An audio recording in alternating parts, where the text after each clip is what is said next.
Hello guys, this is your friend Naruto Audio Fanfics and we are back with a new fanfic. Which is what if Naruto was raised by a good Kyūbi? Naruto times Haku times Hinata times Sakura times Ino times Tenten times Anko times Harem, Part 2. And if you enjoy this fanfic then please press the like button and subscribe to my channel for more fanfic like this. And now let's start the fanfic. Kakashi was merely walking down the hall of the academy silently reading his newest addition to his library. If one did not know who he was from the many rumors that surrounded him, people would say that he was a shinobi only for the benefits of being one. However, people who knew Kakashi knew that this was one small way on how he honored one of his friend's memories. Stopping a few feet from beside the door, Kakashi could feel a small amount of killer intent rolling off all three genin. Wondering what his student and/or students planned to do for punishment because of his tardiness, Kakashi created a cage bunshin and have it open the door. A few minutes later when it dissolved and the memories came back to him, he was extremely glad that he created a clone. What greeted his sense of sight was a semi-war zone as several different types of kunai scattered the lower and upper wall near where the clone was. Ninja wire also scattered the floor, a little more around the middle of the small pile. Note to self. Never piss off I-sensei's son, he thought to himself as he remembered how bad it was to have the ninja wire cutting into his genitals. Not only that, but his favorite book was soaked in what looked like oil. Where Naruto got the oil, Kakashi could only guess before a match struck a hard surface before lighting the wire in his favorite book. Alright, who thought of that? Kakashi asked, but only got 3 stern looks. When Kakashi realized that he wouldn't get an answer out of any of them, he shrugged. I assume you 3 are Team 7.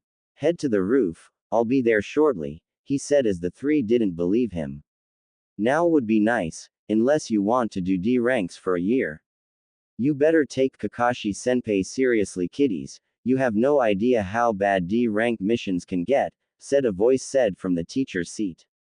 As the 4 looked at it, Kakashi sighed. Well then, since my assistant is already here, we're going to have the meeting here instead of on the roof. Eriku-san, if you could please remove the genjutsu around yourself, Kakashi said as Ark suddenly appeared in Iruka's chair, his feet placed on the desk. How many times have I told you about that Inu-chan? Ark growled out as Kakashi glared at the gunslinger. If no one else was around the two of them, Kakashi would slide his Hiyate-8 up, revealing his Sharingan and Ark would raise his Hiyate-8, something no one wanted to see.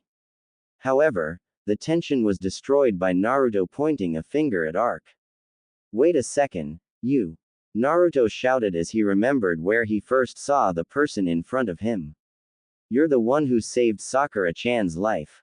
Yup. Now then, as Inu-chan was saying, he wants us to get to know each other, since the 5 of us will be one squad. Ark replied, as well as stealing Kakashi's thunder. Kakashi was annoyed, but reined it in, not wanting to act like a spoiled brat who always got his or her way. However, before either of the 2 Junin could give an example, Sakura threw out a question. I thought all genin squads had 4 members, 1 squad leader and 3 genin. Why are we getting 2 Junin senseis?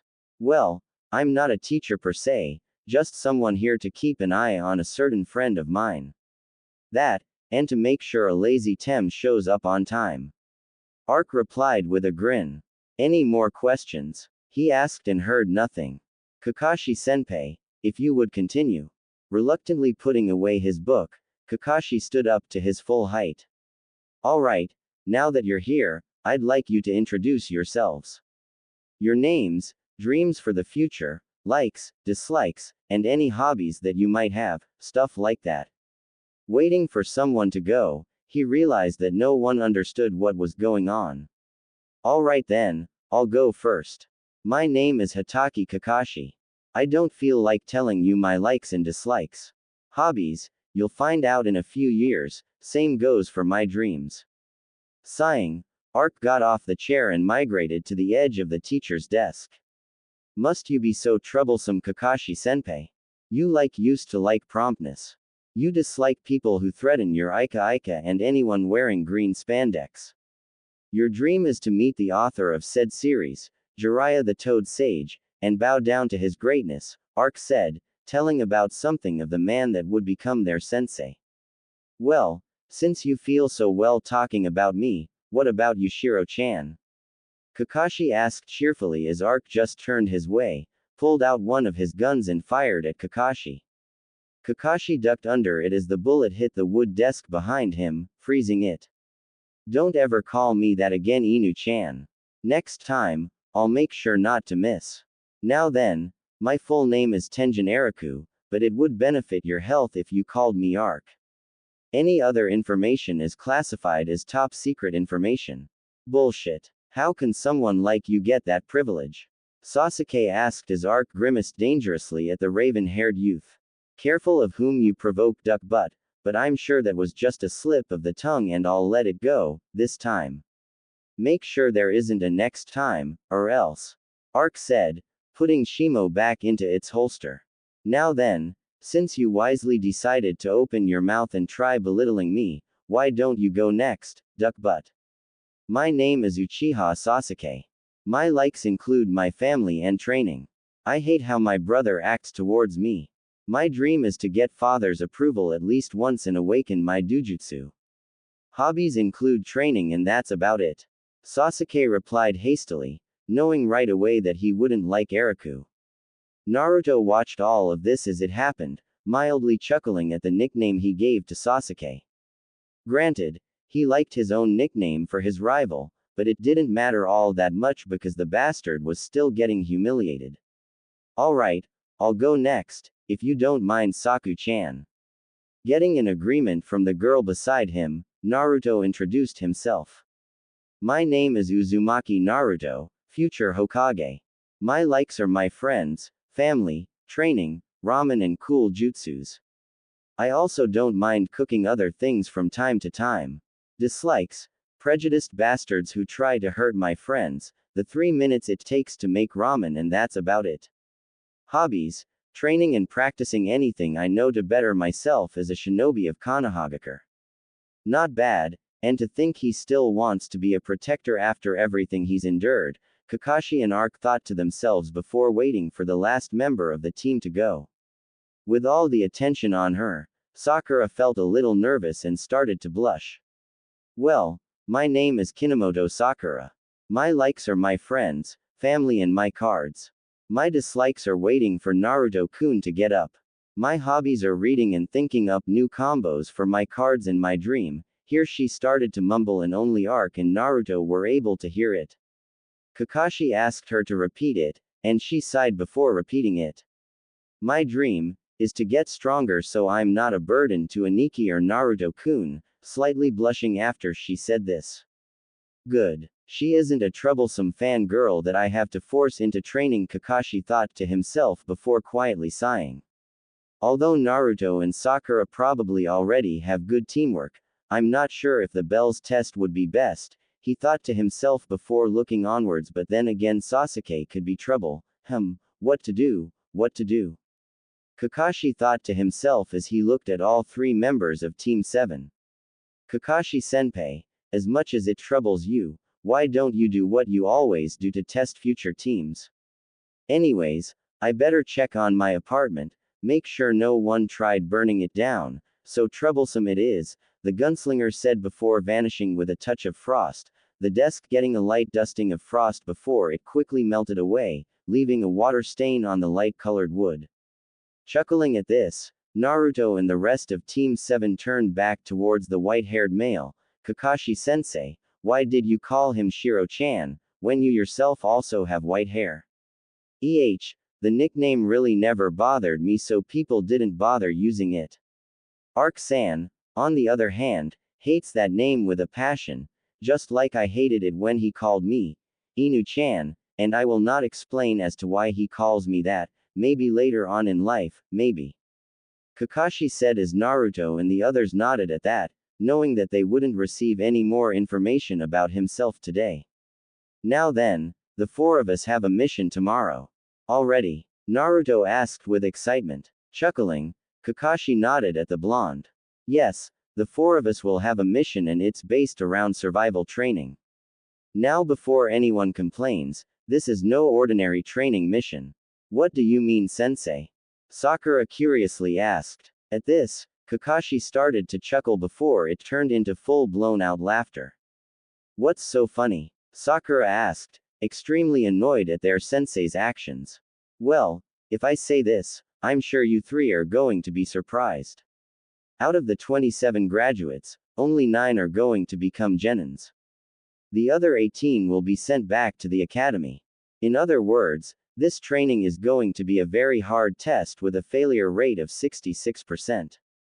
At this, all 3 genin showed some form of shock. For Naruto and Sakura it was a drop of the mouth, for Sasuke it was just a rise of his eyebrows.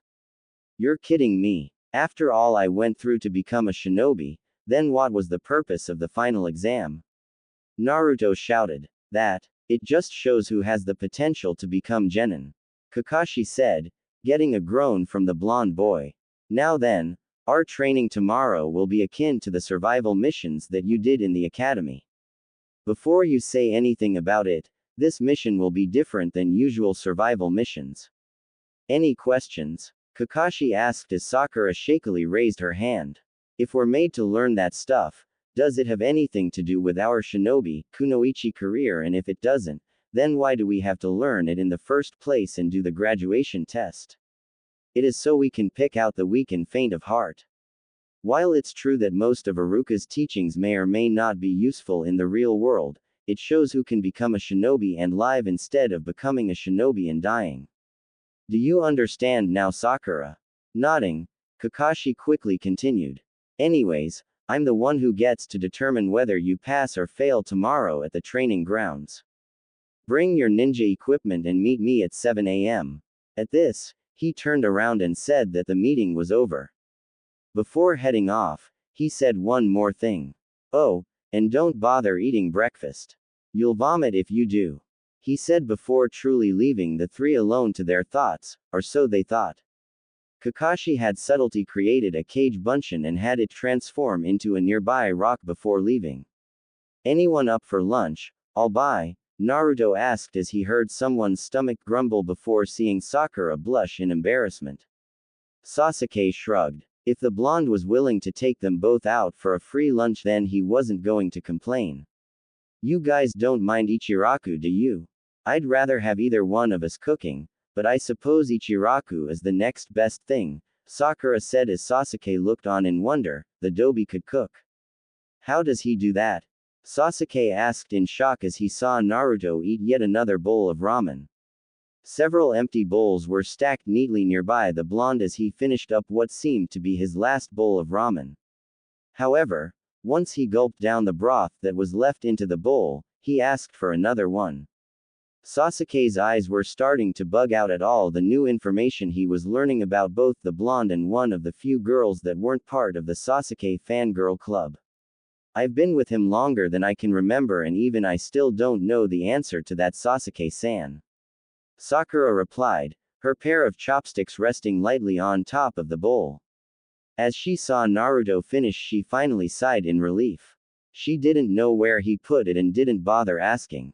Thank you for the meal, Tsuki-san, Ayame-ne-chan, Naruto said, putting his chopsticks on top of the bowl, signifying that he was finally done. It's no problem, Naruto-kun, Ayame replied with a grin.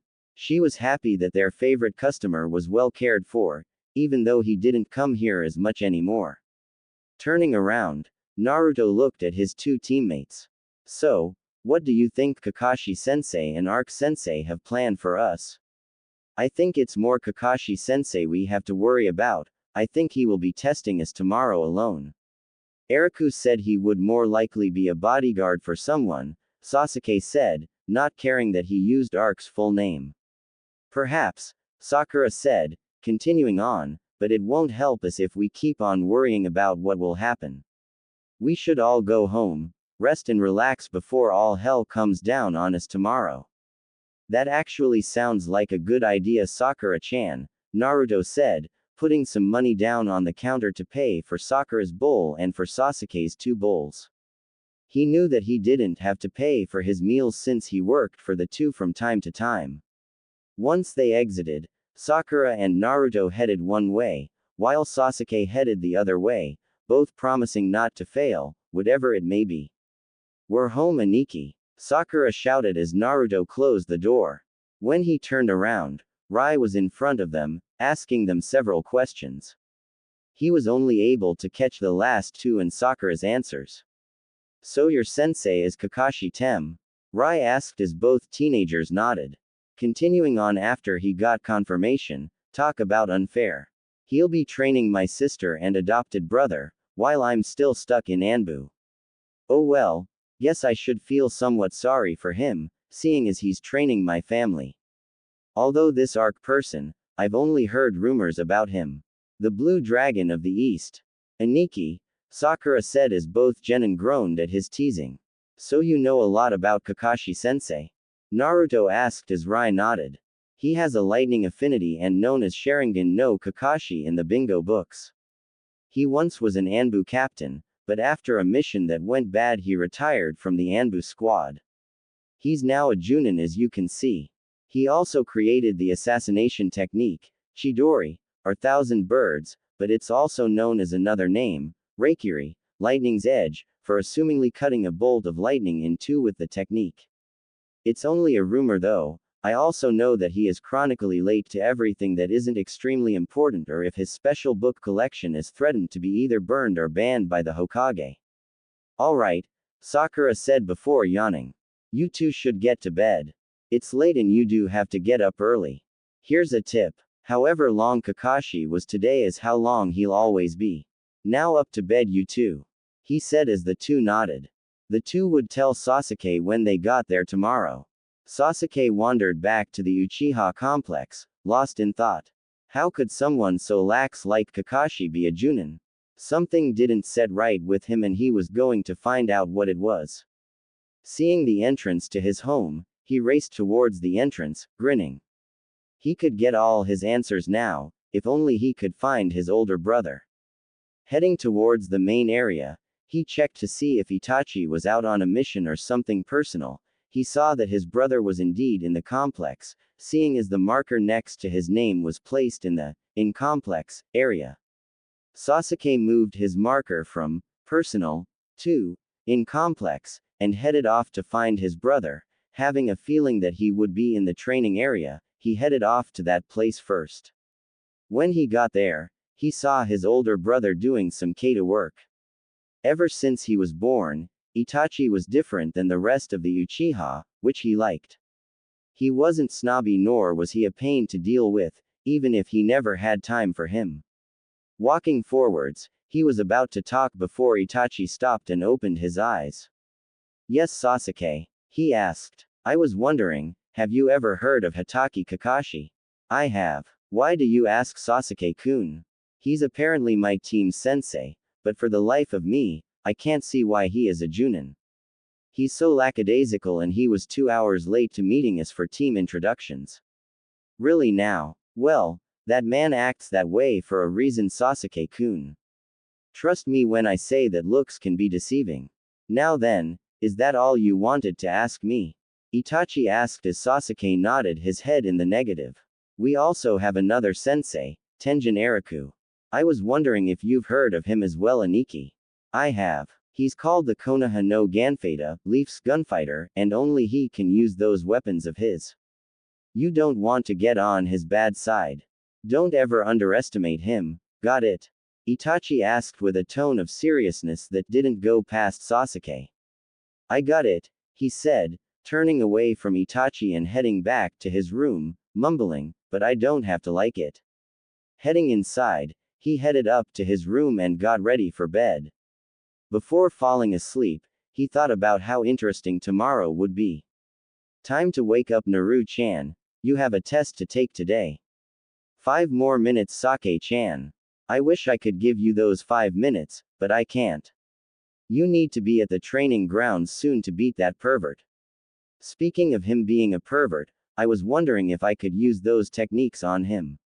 Explain to me why I shouldn't be dousing you in extremely cold water right now for even suggesting that.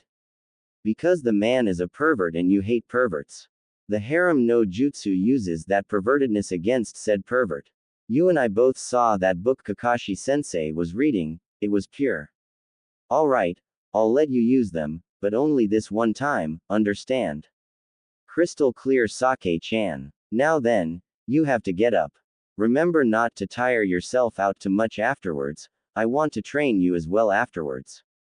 Got it, Naruto said, finally getting up, right before hearing an alarm clock going off. Grabbing some clothes, Naruto headed off to the bathroom to take his normal shower. As he headed down the hallway, he heard movement inside Sakura's room. Heading into the bathroom, he locked the door before taking a shower. Finishing up, he turned the shower water off. Drying off, he got dressed. Putting the towel inside the hamper, he put a new one up and opened the door, seeing Sakura in her usual nighttime attire. Moving out of the way, Sakura went inside with her bundle of clothes. Heading downstairs, he heard the start of water going. Yawning, he suddenly remembered Kakashi-sensei's warning about not eating anything. Of course, as soon as he thought that, his stomach started rumbling. Maybe, no, sensei said not to eat breakfast. Naru-chan, you should eat at least something. But Kakashi-sensei said not to eat anything, I don't want to disobey his orders. Naru-chan, let me put it to you this way. Kakashi said not to eat breakfast, he didn't say not to eat anything. Something small couldn't hurt, right? I suppose. Taking an apple from a bag on the counter, he bit into it. Finishing the apple quickly, he threw the core into the trash and waited for Sakura to come down. Seeing her come down the stairs, he watched Sakura stretch before he heard a growl coming from the Sakura's stomach. Blushing, she glared at Naruto, who was suppressing a laugh. Here, catch, he said before tossing her an apple. Looking at him in confusion, Naruto explained the same theory that Hosaki explained to him. Seeing her nod in affirmation, she agreed with Naruto. After eating the apple, she felt a little better. We should get going though. Kakashi-sensei might be late, but I have a feeling Arc-sensei will be on time. Sake-chan and I got that impression as well. Hopefully the Tem gets that as well. Naruto said as Sakura looked at him before sighing. It was a lost cause. Naruto was going to call Sasuke Tem until the day he died, and Sasuke was going to call Naruto Dobi. It was just how the universe worked, she supposed. But I don't have to like it, she thought before she saw Naruto at the door. Come on, Saku-chan, stop daydreaming. Besides, you're the one who said you wanted to get going, right? Sorry, I'm coming, she shouted before heading towards the door. As she was moving, she put everything in its proper place, her kunai, shuriken and cards going into its slots and her shoes going on her feet. Getting outside, she noticed Naruto standing by the door, holding two things that were hers, her weights. Thanks, I was looking for those. No problem, Naruto replied as she grabbed them from him, putting them on. Now then, we're finally ready to go. Let's just hope we're not late, was all that was said before they both vanished into smoke. Troublesome idiot, Arc thought to himself as he walked towards one of the apartments in the higher-end district. He knew that Hatake Tsukumo was a famous person, especially with his special blade, yet Kakashi was still living in a cheap apartment. Shrugging, he headed up the stairs to the door of Kakashi's apartment. Who knew that the lazy bum lived here? Arc thought to himself before heading towards the door. Being alert, he felt the door, putting chakra into his hand to see if there were any seals or something else on the door or blocking the door. Sensing nothing, Arc carefully and quietly opened the door, only to hear a soft clink go off from the center of his Hitai-8. Yo, Kakashi said as he exited the shower, a towel draped over his head, his face covered by the lower half of it as his mask was on the nightstand in the other room. Yo, yourself, Kakashi-senpai. I suggest you get some clothes on and get going. I don't want to wait for your sorry again, the blind gunman said, leaving the room at that point in time. Before he left though, he looked over his shoulder. If you aren't there at the time you said you will, I'll be back. With that said, he left in a shushin as ice floated for a few seconds before melting and turning into water. Why am I teamed with him again? He asked himself before getting dressed and grabbing the book that was near his mask. Putting the book in his pocket, he placed the mask on before resetting the trap and heading out the door. Might as well do what he says, this once, he thought to himself before heading down the stairs and headed towards the outside streets. He's trying to get me back into my old habits, before Obito died, isn't he? While he was pondering that thought over, his book stayed in his pocket and his feet kept moving. Sighing, he kept going to the designated spot that he was going to meet everyone. I'll think about this later, he said aloud to no one before vanishing. The only evidence that the man was there in the first place was a small circle of leaves. Soon, even those were blown across town by a small wind. Appearing in the forest-covered training ground 7, Kakashi saw the 4 people that were going to be with him for quite some time if they passed the test that he was about to give the 3 younger people in the area. Ah, good, you're all here, and here I thought someone would be late, Kakashi said while Ark coughed. Looking in his direction, he thought it was a suppressed laugh. Ignoring the man sitting in one of the trees, he continued. The alarm is set to 10 a.m. Your objective here is to get these bells, and at this he held up 2 shiny silver bells before tying them to his waistband. Those who don't get a bell by the time the alarm rings from me will get no breakfast, and I brought some great things to share with you. It would have been no lunch, but I decided to be prompt for once. More like subtly forced, but all the same, he thought to himself as he heard Sasuke's stomach slightly rumble. Guess he didn't understand the meaning behind the words, unlike the other 2, oh well, his loss. Now then, whoever doesn't get a bell will be tied to those posts behind you while Ark, myself and anyone lucky enough to get a bell will eat the food in front of you. Now then, the rules, come with me with the intent to kill. Otherwise, you will lose. Now are you glad you listened to me? Yeah, now then, when I say start, I want all of you to try your best and come at me with all that you have. Any questions? Why are there only 2 bells? Sakura asked. Shouldn't there be 3? She continued on as Kakashi chuckled.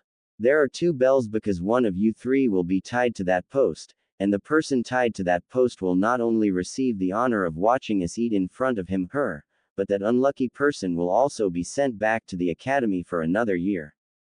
At this, Naruto, Sakura and Sasuke each paled considerably.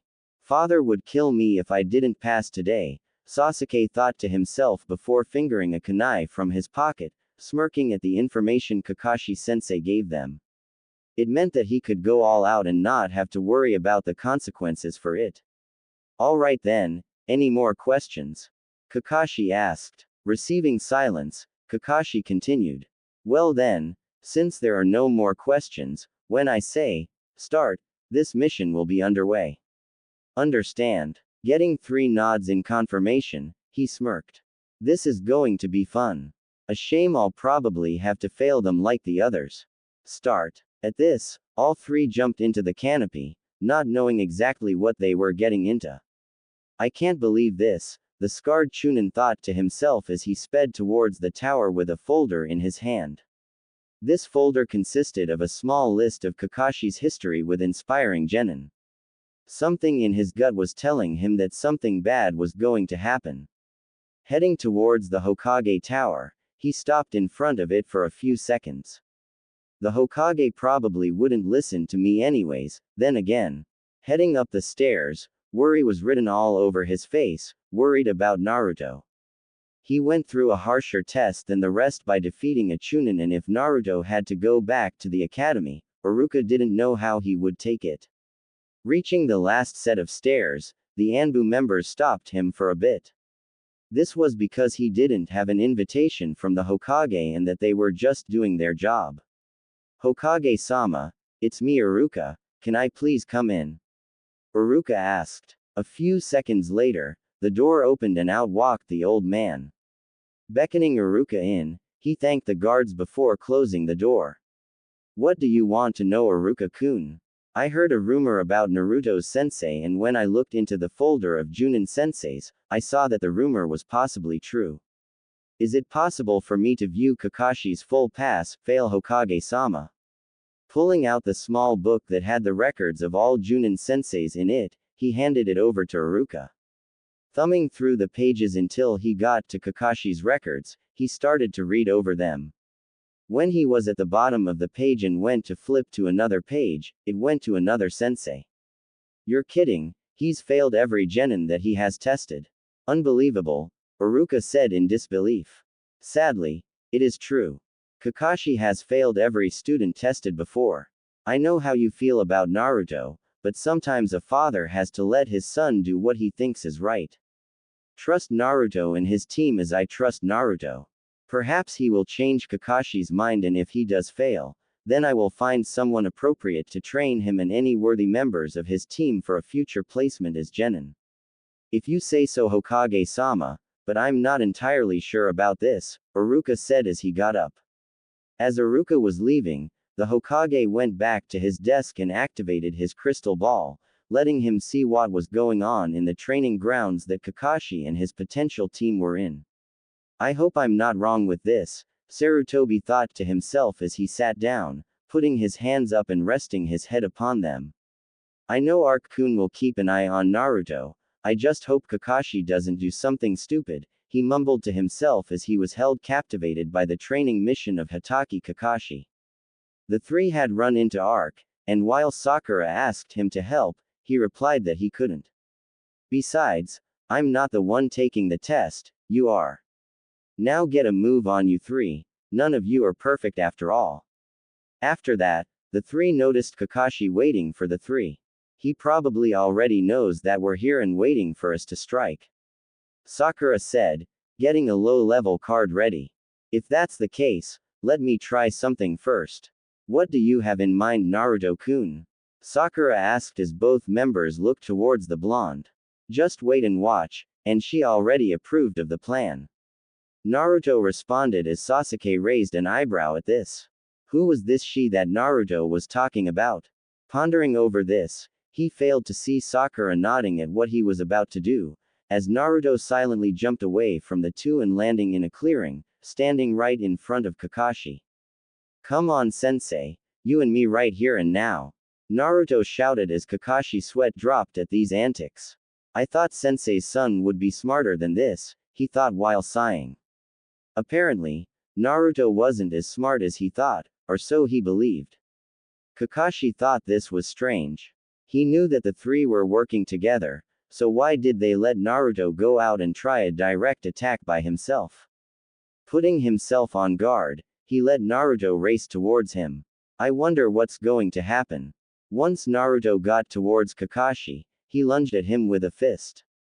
Kakashi pushed his hand to the side. Using that momentum, Naruto spun with it, trying to attack Kakashi with a back fist. However, that didn't work as Kakashi caught the fist, throwing Naruto over his shoulder. Landing on his feet, Naruto unsealed a katana and quickly drew it, the sheath going back into the seal. Seeing this, Kakashi pulled out a kunai and added chakra to it. If these kids succeed, remember to repair father's sword, Kakashi thought to himself. Blocking the jumping vertical slice with his kunai, Kakashi used his power to maneuver himself behind the blonde. Dropping the kunai on the ground, Kakashi used several hand seals. Lesson 1. Never let your enemy get behind you, ever. Kanahagakure Hiden. Taijutsu Ugi. Senin Garashi. Hidden Leaf Secret. Taijutsu Supreme Technique. 1,000 years of death, Kakashi said before poking Naruto's. A few seconds later, Naruto went flying, but as Naruto passed the tree line, he grinned before disappearing into smoke. That was a Kage Bunshin, if so, where's the original? Kakashi thought to himself in alarm while trying to search for Naruto's chakra signature. However, he didn't have to wait long or search for it since Naruto released the henge and jumped up off the branch that he was hiding in with his sword drawn. His sword was covered with chakra and barely nicked his jacket, the place that was cut, turned into a small burn mark. That was close. He almost caught my precious book. Alright, no more Mr. Nice Guy, Kakashi thought to himself, vowing to teach the young blonde a lesson that he wouldn't forget: don't mess with sensei's book. He thought about using his Sharingan, but then again, if he did use it, then it would make him look bad, having to pull his trump card over on a kid. Then again, he is sensei's son. Seeing Naruto getting up, he grinned evilly before starting a strand of hand seals. Finishing, a thundercloud appeared over Naruto. As spears of the kami came hurtling towards the young boy, Naruto tried dodging the bolts of lightning, each coming close and making the hair on his body start to stand on edge. Sakura didn't know what to do. She saw Naruto and Kakashi start to spar, no fight, and then when he did that perverted technique, he vanished. After that, all hell started breaking loose. She didn't know what to do when he saw that cloud of lightning came out of nowhere and started attacking Naruto. Sensei's jutsu, she thought to herself before pulling out a card. She didn't want to reveal their position, but at the same time, she didn't know how much longer Naruto could last against dodging it. Making up her mind, she added her chakra to the card, releasing it from its bindings. Your command, mistress. A wolf of pure lightning appeared in front of Sakura, waiting her command. Protect Naruto and absorb Kakashi-sensei's jutsu. Feel free to use it right back at him too, she said as the wolf nodded, nuzzling against the palm of her hand, the back of it lightly raising from the amount of static electricity the beast was giving off. Jumping off the branch, the wolf landed above Naruto. Thanks Sakura-chan, he thought to himself, putting his hands together in a cross formation. His sword dropped so as to remove the chance of getting caught by the lightning from either Sakura's thunder card or whatever the hell Kakashi-sensei was using. Kage Bunshin no Jutsu, he shouted, his plan changing a little to match the situation that he was in. Kakashi's eyes widened a little. Sure, he knew that Naruto could use the Kage Bunshin skill, but he didn't realize that he could create this many. Before he could start demolishing the clones that Naruto used, all of the clones did something that would lead to Kakashi's downfall. Henge! The clones shouted, and all at once, the clones started transforming into beautiful women, except for smoke covering the private parts. His eye ogled at the scene in front of him, making him miss what the clones said next.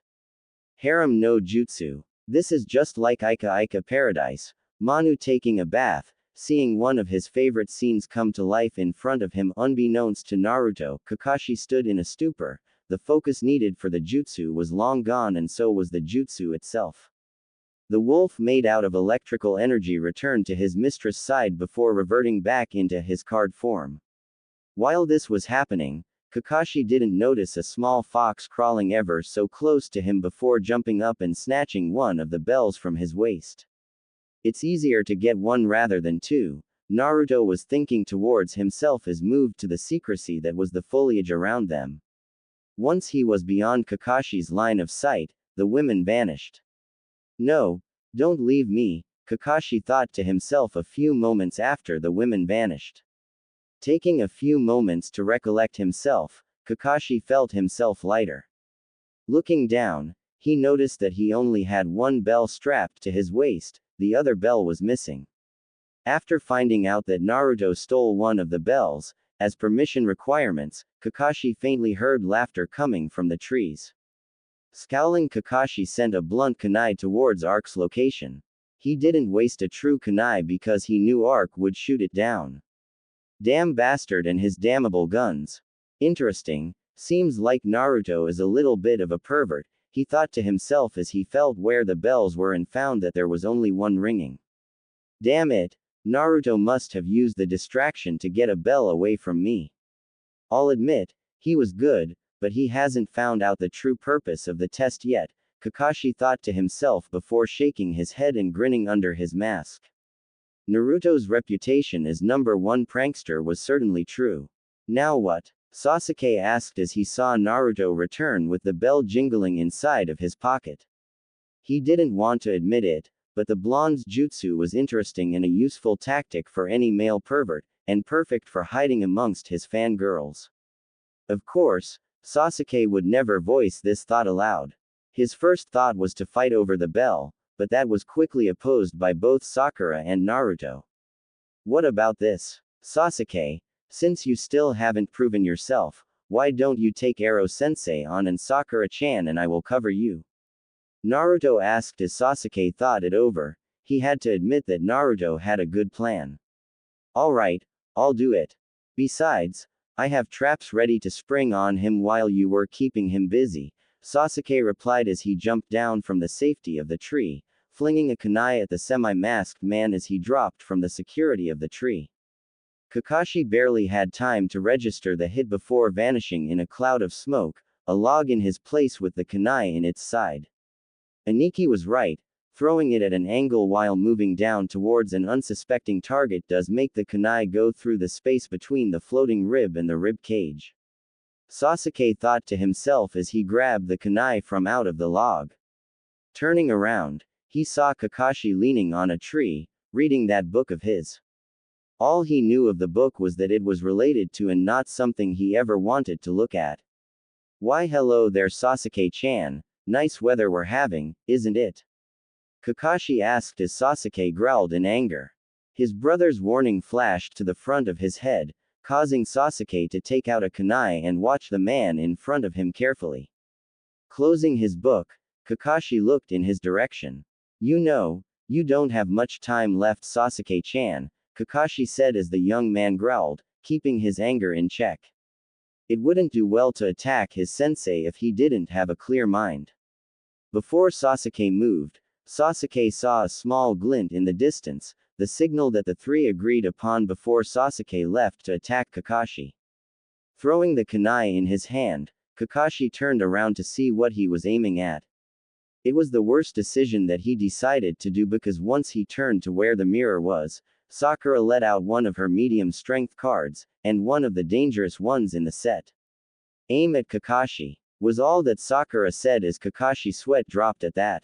However, both Sakura and the young boy that Sakura summoned grinned. Kakashi-sensei did say to come at them with intent to kill. Dangerous as it may be, it was well worth the surprise that came from Kakashi as he too frantically dodged the annoying spirit. While dodging for his life, and mentally thanking for the Anbu training he received, Kakashi forgot about Sasuke. Shot was moving Kakashi towards one of Sasuke's traps. Cutting the thread that held the many kunai together, the sun glinted off one of the metal weapons of death and right into Shot's eyes. Before Kakashi could take an opportunity due to the distraction, several kunai hit him in the leg, waist, and slicing off the other bell. Sakura called back Shot as Sasuke grabbed the other bell, and before Kakashi could do anything else, the shrill ringing of the timer went off. As the timer went off, Sasuke grinned as the bell was within his grasp. Naruto gave Sakura his bell for doing a good job and saying that she helped both boys with their reckless attacks. Jumping down from the tree, the two came over to see Ark and Kakashi grinning. Technically, I should be tying Naruto or Sakura to a post and eat their breakfast, but you three got the true idea behind this test, so I'll negate that part. You three have proved great teamwork. Team 7 has passed the true genin test. Now then, appear here at, he quickly looked at a chuckling Ark before continuing, 10 o'clock in the morning. He said before vanishing. Ark stopped laughing when Kakashi left. Thinking of saying something to Naruto, he opened his mouth and then thought better of it. He didn't need to freak the poor kid out with what he knew about the blonde. Something other than the Kyūbi no Yoko. A girl with midnight blue hair was trying to catch some breath as her sensei and father figure were fighting several thugs. These thugs had caught up to the duo after a bar fight that went wrong, with the male suffering some light cuts and bruises. The man won, of course, because he was a shinobi, but more important, he was able to hold his liquor better than the men he was fighting. The thing that went horribly wrong. One of the lucky bastards was able to cut through the tape on his face, revealing his true nature. After that, all hell broke loose. Blinking her eyes and returning to the present, the girl noticed one of the thugs looking at her with lust in his eyes. Reacting quickly, she sent several of her long-range weapons at him, the sharp needles coming out the back of the man's throat, not only in disgust but also out of self-preservation. You okay? Her sensei asked, hefting his sword on his shoulder, a small amount of blood appearing on it. Kneeling, he wiped his blade on the grass as she nodded. Good, let's get going. We have to meet Angel soon. He said he wanted us to do a favor for him. The man said, hoisting the blade and securing it to his back. Taking some tape from the pack on his side, he pasted them around his mouth again as usual. There, that's better, he thought to himself. Walking a few more minutes, the male made a hand signal for the girl to hide in the trees before he himself headed towards the safety of the canopy above. As they did so, the gunfighter of Konoha appeared, along with two females that had a Kumo symbol on their Hitai Atesh. As troublesome as this may sound, I need you two to do a favor for me. These two, he said, pointing towards the two females that accompanied him, need some protection, and if I brought them to Konoha.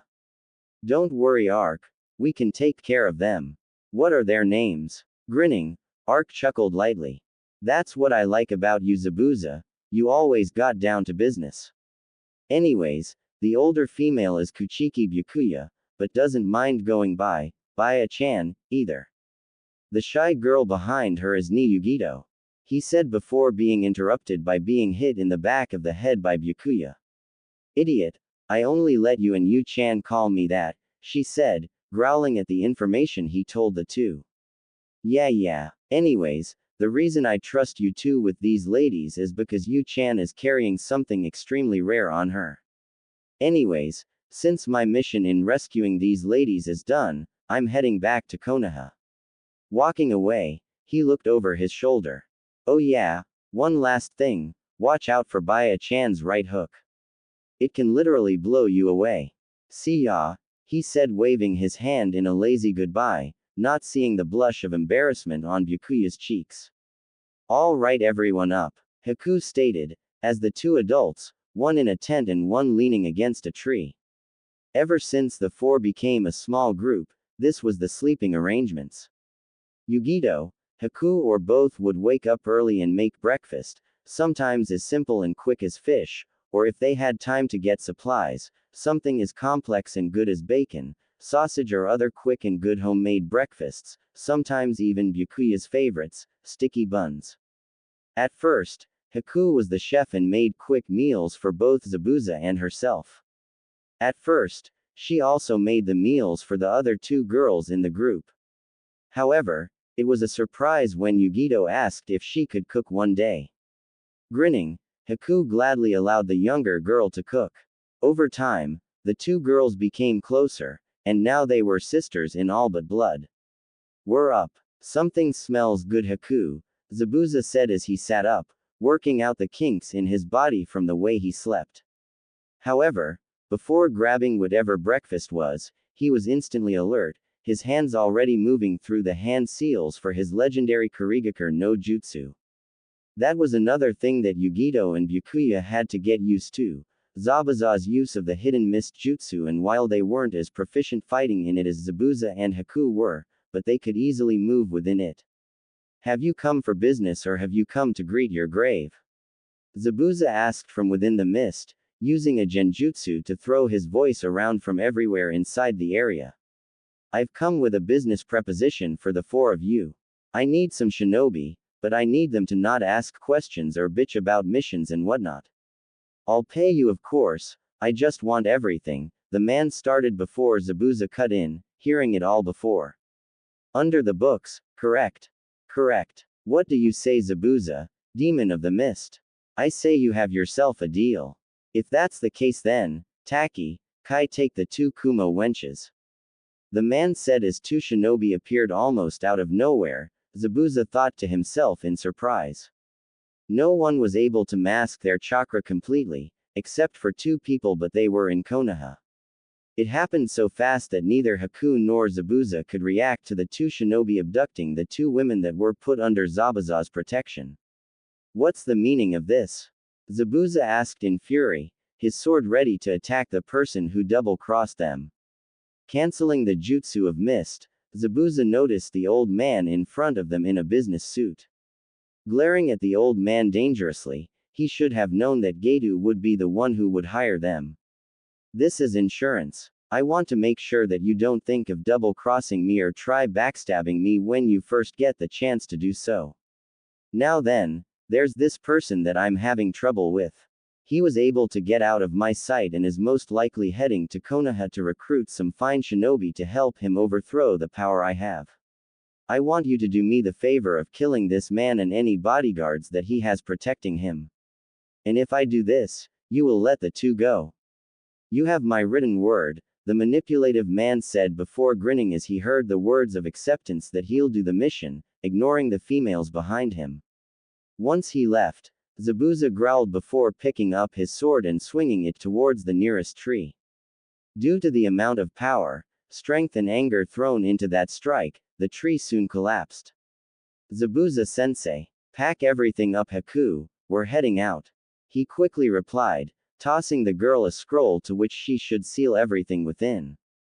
Once that was done, Haku put the scroll inside her pouch pocket and hurried to catch up with the swordsman.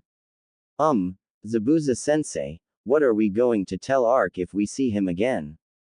Haku asked as Zabuza stopped for a second before slightly paling at the thought of what that man would do. I don't know, but it will probably hurt like a bitch, and I'll deserve it too, for being such an idiot. He thought to himself as he looked towards his partner. She surely has grown from the time when she killed her father, he thought to himself as she finished packing and sealing everything. It was time to move. Nami no Kuni was their next destination. Alright then, now that we have officially become a team, I need to register Team 7 as an official team with the Hokage. Tomorrow, we will start on missions, but you three have the rest of the day off. Expect a day of pain tomorrow though, Kakashi said. You just want to read your, don't you senpai? Ark asked innocently, but Kakashi just shook his head. For once, I have something other to do than read my literature today. I have to make sure everything is legitimate with our team Ark Kohai, Kakashi said before vanishing in a poof of smoke. Shrugging, he placed his guns back in their holsters before turning to Naruto and the rest of the team. Well then, since Kakashi-senpai has official business to do, you guys up for some lunch? My treat, Ark said as Naruto and Sakura shrugged, having nothing better to do and responded with a sure. No thanks, I have other stuff to do, Sasuke said as he turned around, walking away from the team. Translating to, I'm going to ignore the team in order to do some extra training for no apparent reason with my brother, Ark replied nonchalantly, causing Sasuke to clench his fists in anger. Calming himself down, Sasuke replied that his father wanted to tell him something important dealing with the clan. Right, whatever you say duckbutt, Ark said, waving him away as if he said anything of great importance, getting a laugh from the young blonde, before the three of them headed to a restaurant. When they got there, Naruto noticed all of the looks that Ark was getting. Don't worry about it Naruto, come on, let's get something to eat. Ark said, correctly assuming that Naruto was thinking they were glaring at Ark because he was friends with the demon spawn and the demon whore. But Naruto started to say before Ark sighed. Listen Naruto, the villagers may hate you because of the fox, but Kakashi-senpai and I don't. Sakura-chan doesn't mind either. As long as your family and friends don't care, then it doesn't matter what the sheep think of you or Sakura-chan for that matter. Now then, come on, let's go. Ark said before pushing the two inside. If only Naruto knew it was him that they were staring at instead of the young blonde that just walked inside. Sometimes fame is good, and sometimes it is not. Kakashi headed into the Hokage Tower, for once on time. Walking up the stairs and waving to the secretary at the desk, the secretary waved him inside, glaring at the orange book in his hand. Heading into the inner sanctum of the Hokage's office, Kakashi felt a small amount of killer intent coming from the freshly new Junin in the office. Kakashi, can you please put that damnable book away? The female asked, barely containing her anger. What's wrong with my choice of literature, Kurenai-chan? Kakashi asked rhetorically, getting a rise out of the female Junin once again. She was attempted to hit him and so close in doing it. She would have succeeded if it weren't for the other male Junin in the room holding her back. Kurenai-chan, calm down. Kakashi-kun, stop antagonizing your comrade in arms or I'll ask my son to let go of her, the Hokage said, causing Kakashi to slightly pale. The wrath of any woman was not something to take lightly, especially when that woman could kill you as well as screw with your senses in the blink of an eye. Understood, Hokage-sama, Kakashi said before placing the book in his hip pocket, allowing order to be restored between everyone present. Now then, each of you had an experimental genin squad. After testing these experimental squads, what are your findings? The Hokage asked, waiting for each Junin to give their assessment on the new genin. Leader of Experimental Team 10, Sarutobi Asuma, and my conclusion is that this experimental team is a success. I pass Yamanaka Ino, Nara Shikamaru and Akamichi Choji and will take them on as a full-time genin squad, Asuma said as the Hokage nodded in approval. Once he stepped back, Kurenai stepped up. Leader of Experimental Team 8, Yuhi Kurenai, and my conclusion is that this experimental team is a success. I pass Hyuga Hinata, Inazaka Kiba, and Abaran Shino and will gladly take them on as a full-time genin squad, Kurenai said as Hokage grinned. Hiyashi would be glad that his daughter passed, hopefully. Stepping back, Kurenai looked towards the last Junin who had 3 experimental genin, Kakashi. The Hokage silently sighed before waiting for Kakashi to go. Kakashi grinned to himself, knowing that someone was pleasantly going to win a bet. Hitaki Kakashi, leader of Experiment Team 7, and with my own observations, I say that Genins Uzumaki Naruto, Kinomoto Sakura and Uchiha Sasuke will prosper under me and my colleague Tenjin-san. Team 7, and at this he paused for dramatic suspense, passes. Kakashi said as Kurenai grinned and Asuma looked on in horror. He was sure that Kurenai was going to owe him that 1 week's paycheck after telling her that Kakashi never took a team, but there would be a first time for everything. If only it didn't have to include his paycheck. Alright then, now that that is taken care of, let's move on to more important things, Sarutobi said as he lit his pipe as the other 3 nodded. It would be a long day for all 4 of them. Kakashi sighed before thinking that Ark was lucky that he didn't have to deal with the paperwork and everything else like they did, lucky bastard. Sasuke walked into the Uchiha district with a grin on his face, and why wouldn't he be happy? His team had just passed the crazy test that his sensei put them up with. This was as good as completing the Kaden Gokaku no Jutsu, fire release, great fireball technique. Heading to the main house, Sasuke knocked on his father's door and waited for his father to grant him access. Enter, Fugaku said, and Sasuke opened the door, silently closing it behind him. Looking up at his youngest son, he noticed a grin on Sasuke's face. Apparently, the boy had some good news to tell him. Waiting for the boy to talk, he laced his fingers together and placed his head on top of them. Father, I became a genin today, Sasuke said with pride in his voice. However, Fugaku looked on as if he didn't hear him. Sasuke went to repeat himself before his father held up a hand.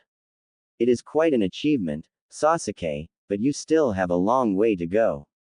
Don't forget that, he said as he went back to his paperwork, missing the scowl that found its way on Sasuke's face before he turned around and exited his father's study. You have potential, Sasuke, but you need to unlock that potential for yourself. For that, I cannot hold your hand, Fugaku thought to himself before picking up his quill and started reading over documents and papers. Being the head of the clan was a good thing, but sometimes it could also be bad. Oh crap, I forgot to tell Sasuke what I needed to tell him. Fugaku frantically thought to himself. Sighing in regret, he went back to his paperwork, the information could wait. Getting up from his desk, he left the study, knowing that the council wanted to discuss something with him. What that was he did not know and was going to find out. After leaving his father's study, Sasuke wanted to stomp to his room, but he knew that would be counterproductive, so instead he headed to the training area to work on some katas. Heading to where the wooden dummies were, he bumped into his cousin. Oomph! Came out of both Gabriella and Sasuke's mouths.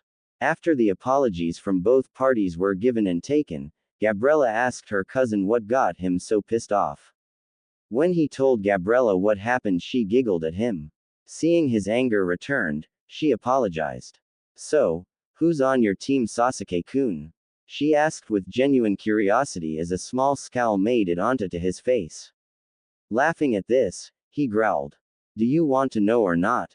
Sorry. It's all right. Anyways, I was going to tell father, but since he doesn't care and you do, my teammates are the dobi of my class, Uzumaki Naruto, and Kinomoto Sakura, he said before stopping.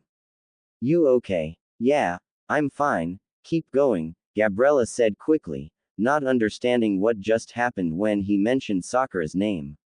It was as if someone was telling her of a future mission that she received, yet didn't know any of the details. Raising his eyebrow, seeing that he didn't believe her for 1 second, he continued. Of course, I am the third member. This is where it gets weird. Our true sensei is Hitaki Kakashi, but we also have a second sensei, Tenjin Eriku, he said as Gabriella felt that same strange feeling again before seeing a man behind Sasuke. What did I tell you about saying my true name, duck butt? He said as the two jumped in surprise and shock. Turning around, Sasuke looked at the grinning Ark. How? Sasuke sputtered, causing Ark to chuckle at Sasuke's antics. Looking at Gabby, he noticed a glazed-over look inside. He'd have to talk to her about it later. To answer your question, duck butt, it's a trade secret. So sorry to disappoint you, Your Highness, he said, annoying Sasuke to no end. Becoming serious, he asked for her name and got it, seeing as how serious Ark was. After that, he disappeared, telling Sasuke this time was a warning. Next time, he wouldn't get off so easily. However, as he left, a bullet found its way where Ark was, and when Sasuke picked it up, Ark's voice echoed, seemingly from nowhere and everywhere at the same time. Also, be ready for your first mission tomorrow, duck butt. Ark's laughter would be heard by Sasuke throughout the Uchiha halls till the very next day. Kakashi stepped out of the tower with his orange book in hand and a mission scroll in his vest pocket. If there was one good thing about retiring from being an Anbu captain, then it was the fact that he did not have to do the amount of paperwork that he always had to do after a mission. Unfortunately, that also meant he had to take D ranks for his team and couldn't go on any missions by himself. Of course, he could always just have his team do the mission by themselves, but then again, he had a feeling that he'd miss something interesting in the long run. Knowing that in trusting his instinct over the years, he'd probably help his team in what was going to happen. Of course, that was after he found the genins that made up Team 7. Deciding that it was better to walk than shushin, Kakashi moved his 2 feet in the general direction of where he held the bell test just a few hours ago. Seeing that no one was there, he stood in front of the plaque for Shinobi and Kunoichi that fell in battle before putting his book away and started talking to the one person that changed his personality for the better, or worse depending on how you looked at it. Kakashi thought to himself before picking the appropriate words to tell Obito. His greatest mistake was to never apologize for his actions when it came to that fatal mission. Moving his hand to the eye covered in phantom pain, Kakashi started to speak. Hey Obito, it's been a while, I know. You're probably not bothered by it, but I still thought you deserve an apology, especially since I didn't give you one before. He stopped for a moment in order to collect himself. After doing so, he continued. Anyways, you know I quit Anbu, right? Well, I don't think I ever told you the reason, and I'm sorry to say this, but Rin-chan asked to leave Konoha and it was granted to her. I couldn't keep our last promise. I'm extremely sorry, Obito-kun. I'll try to find her if I can, but I can't make any promises because I have a genin squad right now. The scary thing is that the 3 of them are so much like the 3 of us once were. You would have liked Naruto, he said before someone else came into the proximity. Kakashi-senpai, why do you keep beating yourself up over his death? I know it was in the past and not much of the details, but I don't think Obito-kun would want you to keep living with your faults. We all make mistakes, senpai. It's what separates us from being ruthless killers and humans. You've lived with this burden for far too long. Sighing, he turned to see the gunslinger looking at the stone himself, before finding a name he remembered well. Don't forget that you're in the present, Kakashi. You need to remember the past and live for the future lest you be forgotten with the past. Nodding at that, Kakashi looked back at the stone, halfway listening to Ark say that they should get going. Staring a few more minutes at the plaque, both Kakashi and Ark left, only leaving a small bit of smoke and leaves as well as a quickly forming puddle in their wake. Naruto was by himself, Sakura doing some endurance training with her brother. Making sure that he was far away from the village, Naruto focused on his chakra. Noticing that he was trying to access her chakra, Hosaki asked him what he was trying to do out of curiosity. I want to try something. Naruto replied, being as vague as possible. When asked to expand on it, he replied that it was a surprise and for her to be patient. Ignoring her protests, he concentrated on the feeling he felt when he got the red chakra from before. When he felt that the red chakra was coming through, he put hands in the cross seal for his favorite jutsu. Author's note: for some reason there is a line break here that is not needed. This is the same scene as from above and after Kakashi and Ark left the funeral plaque. Kage Bunshin no Jutsu, he shouted as a single clone came out. Blinking slowly, the clone looked around before using a clothed version of the Oiruku no Jutsu, adding in a pair of fox ears and 4 fox tails, the maximum amount that she could draw with the amount of chakra he used with the clone. Naruto? She asked, feeling true air rush into her lungs as she did so after being trapped in a seal for 12 years. Reacting to his name, Hosaki next asked him if she was dreaming. When he replied that he wasn't, Naruto found himself being enveloped in a hug courtesy of the fox. After a few minutes, Hosaki let him go, thanking him. She wanted to continue thanking him, but she had an image to uphold, at least somewhat of an image. I'm surprised you thought of this, Kit, she said, touched at the thoughtfulness of Naruto, not realizing what she called him. Luckily, neither did Naruto. Although it was dangerous, if we were any closer to the village, Anbu and the Hokage would have come here to investigate. She told him, a serious look on her face. Looking down at his feet in shame, he mumbled something, and only because of her extreme hearing was she able to hear the apology. Naru-chan, it's okay, you realize that it would cause problems if you did it near the village. I just wanted you to know of the dangers. Naruto looked up with a surprise on his face. You're not mad. Not at all. In fact, I'm extremely happy with you, Naru-chan, she said, grinning the whole time with giddiness. She hadn't felt the grass on her feet in such a long time, nor had she breathed in the air. Naruto laughed at how she was acting and told her to go ahead and explore, but to be careful, especially since a clone wasn't the best body to travel around in after all. A few hours later, Hosaki came back looking a little exhausted, but still felt the sheer giddiness of the world interacting with her senses, and her senses were interacting with the world around her. Naruto laughed for a few minutes while thinking that if he told anyone that the big bad Kyūbi no Kitsune was a lovable and exciting female, especially acting like this, then anyone would laugh at him, Jinchuriki or not. Laughing at her acting like a child, she half-heartedly glared at her jailer before flopping down on the ground, her tails wildly branching around her. Correcting herself, she slowly got herself into a sitting position. I take it you like this? Naruto asked as Hosaki nodded. Good. I was hoping you would, he continued, grinning. Hosaki patted the ground next to him and he took the invitation, sitting down next to the demon fox queen. When he did, Hosaki draped a few tails over the blonde. Naru-chan, thank you, for everything. I don't deserve all this. Yes you do. Slowly standing up, Hosaki thought for a few moments before coming to a conclusion. Naruto, you remember when you first did the Kage Bunshin no Jutsu, right? How you were extremely mad and used some of my chakra. You mean the red chakra? Naruto asked as Hosaki nodded. Looking confused, Hosaki explained her plans on how she was going to teach him how to use her demonic chakra to his advantage. Excited to start training with this quickly, Hosaki laughed before sadly saying that the cage bunshin he created was about to lose control of the red chakra within him. Looking confused, Hosaki explained on how demonic chakra is poisonous to humans and how human-like chakra from a Jinchuriki could only control demonic chakra or Yuki for so long before losing control and going into immense pain before disappearing. Sighing, Naruto dispelled the body, as Hosaki's soul went back into the seal. Make sure to come back here later on, this way I can train you in not only my chakra, but also my demonic techniques.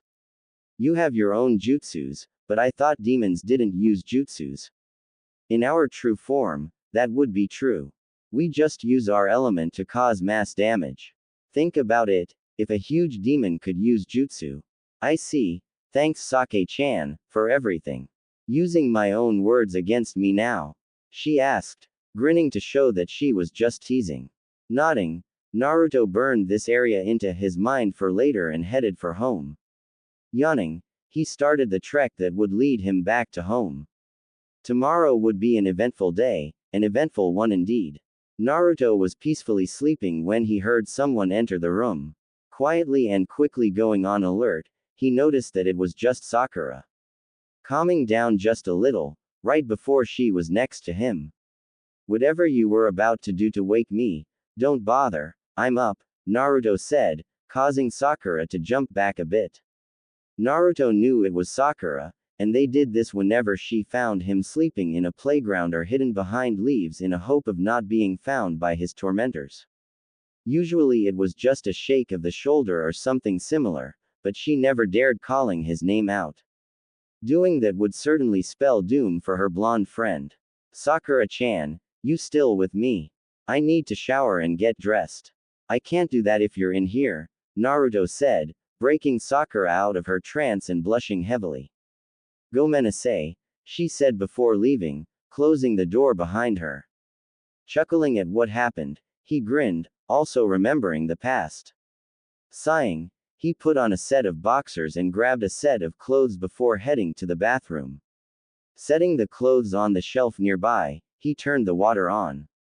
Keeping the water cold, Naruto took a while in the shower before turning it off, drying off and getting dressed in what he deemed would be his usual ninja outfit, the way I described Soren, and headed downstairs to where Sakura was waiting for him at the door. I don't get a chance to eat. Sorry, but Arc-sensei said that he'd make sure to bring Kakashi-sensei with him on time today, something about an unbeatable plan or something like that. Kakashi said 8 a.m., and it's almost that time already. Come on Naru-chan, let's go. Alright, Naruto replied, grabbing an apple and heading off, catching up with his friend and teammate. A few minutes later, both Arc and Kakashi appeared with a grin on their faces. Sasuke, Naruto and Sakura looked at their two senseis with apprehension on their faces.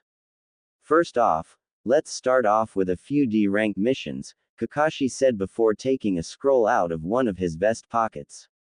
Opening it up, he explained that their mission was a simple D rank of collecting trash inside the park. Arc withheld a chuckle from the looks that the three displayed on their faces. Come on now, were you expecting to get the flashy missions that make us legendary and mythical to civilian towns right off the get-go? Arc asked as the trio nodded. Sighing, he turned around. Maybe in a few weeks we'll get you a higher rank mission, if you're good and do exactly what we say. And as he said this, an unexplained shiver went up his spine. Looking in the direction of where his last mission was, he hoped that the two females were alright. He knew Zabuza could be an annoying person and how Haku still stayed a sweet and innocent girl still baffled even him. A few weeks later and several D-rank missions later, along with a grueling training workout with the two, the three genin were starting to get annoyed at the fact that they were still doing chores for people who were too damn lazy to do them themselves instead of better missions. Heading to the Hokage Tower, Arc and Kakashi both promised that after today's D-rank mission, they would ask for a low C-rank mission. Climbing the stairs, they hear a loud scream and a cat hissing as it passed through the window. Ark and Kakashi looked at each other before sharing a quick nod at each other, silently agreeing to help capture that damnable cat. Opening up the door, the team sighed before seeing a fat lady. Tora-chan. The woman called out as the cat ran past the team that just entered the door, wincing at the loud volume of the woman. They were surprised that none of the glass broke at her pitch. Your team came in at just the right moment. I have a D rank mission for you with your name on it, the Hokage commented before Kakashi sighed. You want us to retrieve Tora, correct? Right. You don't mind taking this mission, do you, Kakashi? The Hokage asked as Kakashi shook his head in the negative, knowing that it would be given to them anyways. As they turned around and headed out of the tower, Naruto tried getting Kakashi's attention. I can't do this mission, Kakashi-sensei. Bad things will happen if I interact with a cat. Naruto said, but Kakashi just turned around and kept walking. Sorry, Naruto, but you don't have a choice, not when you're a genin. When you're older and stronger, then you can choose which mission you want to take. Until that time, you have to deal with the missions your arc decides to take. Kakashi said with an air of finality as his eye turned upwards in its way of mirth and happiness. All Naruto could do was scowl. Alright, but just to let you know, whatever happens, I'm not responsible for it, Naruto said with a sense of foreboding. Kakashi was intrigued at this and asked Naruto to explain what he meant. However, Naruto wasn't willing to give up any additional information. Guess I'll just have to see what he means and remember it as blackmail if it's extremely embarrassing, Kakashi thought to himself as he fished out his orange book from his flak jacket and flipped it open to the page and took out the bookmark. This mission would not go well, Naruto thought to himself as he heard a giggle from Kakashi, as Ark sighed before passing out some walkie-talkies, sighing at Kakashi's vice. Yugito slowly started waking up, groaning as she did so. She was going to kill those bastards when she got the chance. She tried sitting up, but winced in pain when she did so. Trying to channel chakra to heal her body, the only thing she felt was more pain. Quickly canceling that activity, she looked around and only saw stone and iron. She didn't see Byakuya anywhere in sight, and she hoped her mother-like figure was alright. She was thrown out of her thoughts when the door opened. If I come back and see this full, I'll be giving it to one of the other prisoners, you bitch. You're lucky that you get food while in the service of Gato Enterprises. The guard said, laying the food down in front of the tired and battered girl. Oh, and if you haven't figured it out yet, that lovely accessory strapped to your chest is a chakra suppressor. I wouldn't try molding any chakra if I were you, of course, knowing your kind, you probably would have already found out about the consequences, he started to say before seeing Yugito glare at the man. Not liking it, he slapped her across the face, adding another bruise to her body. The man then left, closing the door behind him. The door automatically locked itself. Growling, she started to unconsciously gather chakra to her, causing the suppressor to act up again, causing electricity to course through her body. It didn't hurt as much thanks to her affinity with lightning, but it still created an ache to her body. At the sight of the food, Yugito's stomach started growling, causing the female to blush. However, even if she did use chakra to test the food for poison and whatnot, she wouldn't eat the food. It would symbolize that she already gave up. 10. You, me. Kitten, can you hear me? Faintly, Yugito responded, not getting a response from the cat inside her head. Sighing to herself, she looked down at what the problem was.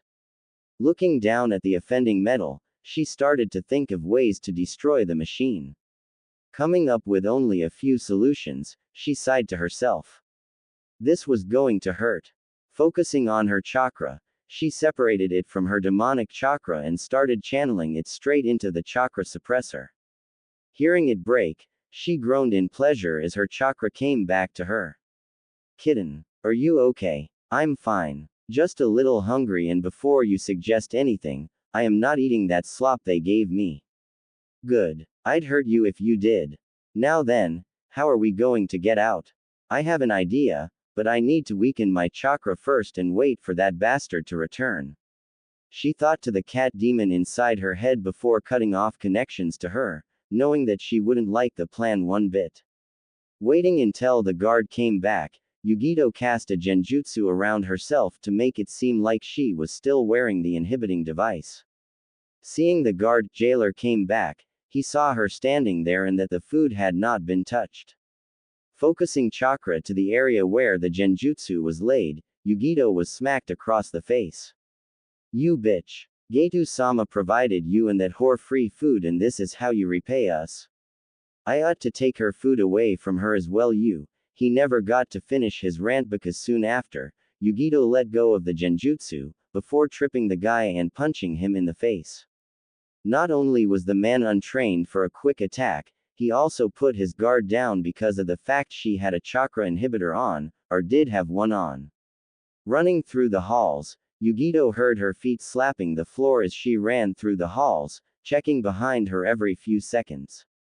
Hearing a second set of footsteps soon after, she stopped and turned around, shifting her balance of gravity into a defensive stance. Yu-chan, thank goodness. A female voice said, causing Yugito to grin and get out of her stance. It was only Byakuya, and with that, Yugito grinned and hugged the older woman. Giggling, Byakuya responded that she missed the girl as well and returned the hug. As much as I'm glad to see you mostly unharmed Yu-chan, we need to get out of here. I assume you haven't eaten that much so we'll jog until we get to the exit and then rush past there. Hopefully we won't run into anyone on our way. Understood, Yugito replied after letting the older woman go, a small growling coming from her stomach. Blushing, Byakuya grinned at that. Even though they were both hungry, neither one of them ate anything from the plate of trash that was given to them. Jogging at a brisk pace, the two females were lucky that they didn't see any other guards. Getting outside of the building, they noticed that lightning clouds were starting to flash, the sounds of thunder going off in the distance. As they neared the exit of the compound, Byakuya stopped in fear. You're dead. I saw your corpse with my own eyes. Byakuya shouted in fear as a man stepped out of the shadows, another man standing next to the person who spoke. Apparently, you and that bastard thought wrong Baya-chan, the man with the glasses said, pushing them up while speaking. Byakuya narrowed her eyes at the thought of what this all meant. Either he was going to help the two of them get out, or, and this was more likely, make this extremely more difficult for the both of them to escape. Lightning flashed nearby, a bolt coming down directly next to the man that was standing behind the person that was talking. However, he seemed to be absorbing the bolt of lightning into himself. Baya-chan, please don't make this hard on yourself or the young girl behind you. If you stay here, I'll let the young girl go, the man with sunglasses spoke up once again, causing Byakuya to look at him with confusion. Aren't you working for Getu? She asked as the man shrugged and replied that he was only helping him as long as his goals were similar. Sighing at this information, she thought as to what to do. On the one hand, she could surrender to him and allow Yugito to escape and get Arc to help rescue her. However, she could also choose to fight. That option, however, would be limited seeing as how her stamina was shot to hell right now and she could only do so much with the limited chakra she had left. In addition, she didn't know what would happen to Yugito if she opted to fight as well. Baya-chan, I need your decision. If I surrender, I have your word that you'll let Yu-chan go. Of course. She doesn't matter to me anyways, he said, causing Yugito to get angry at that comment. Byakuya put a hand on her shoulder, calming her immediately. Looking towards her, Yugito gasped in surprise as she stepped away from her and headed to the mysterious duo. Baya-chan, don't do it. Yugito shouted as she ran after her. When she caught up to her and tried shaking her to get out of whatever she was thinking of doing, Byakuya just ignored her. Please stop Baya-chan, please. Yugito shouted, trying to convince her to fight. What she didn't see were the tears that were slowly falling from Byakuya's face to the ground, mixing with the rain. Byakuya stopped for a few seconds and turned towards Yugito, kneeling down and hugging the girl one last time. Letting go of the girl, before she rose to her full height, Byakuya whispered in Yugito's ear to give her swords to the gunslinger that saved them. Confused, Yugito was about to ask what she was doing. However, Byakuya ignored her last comment and placed 2 scrolls in her arms, telling her not to lose those.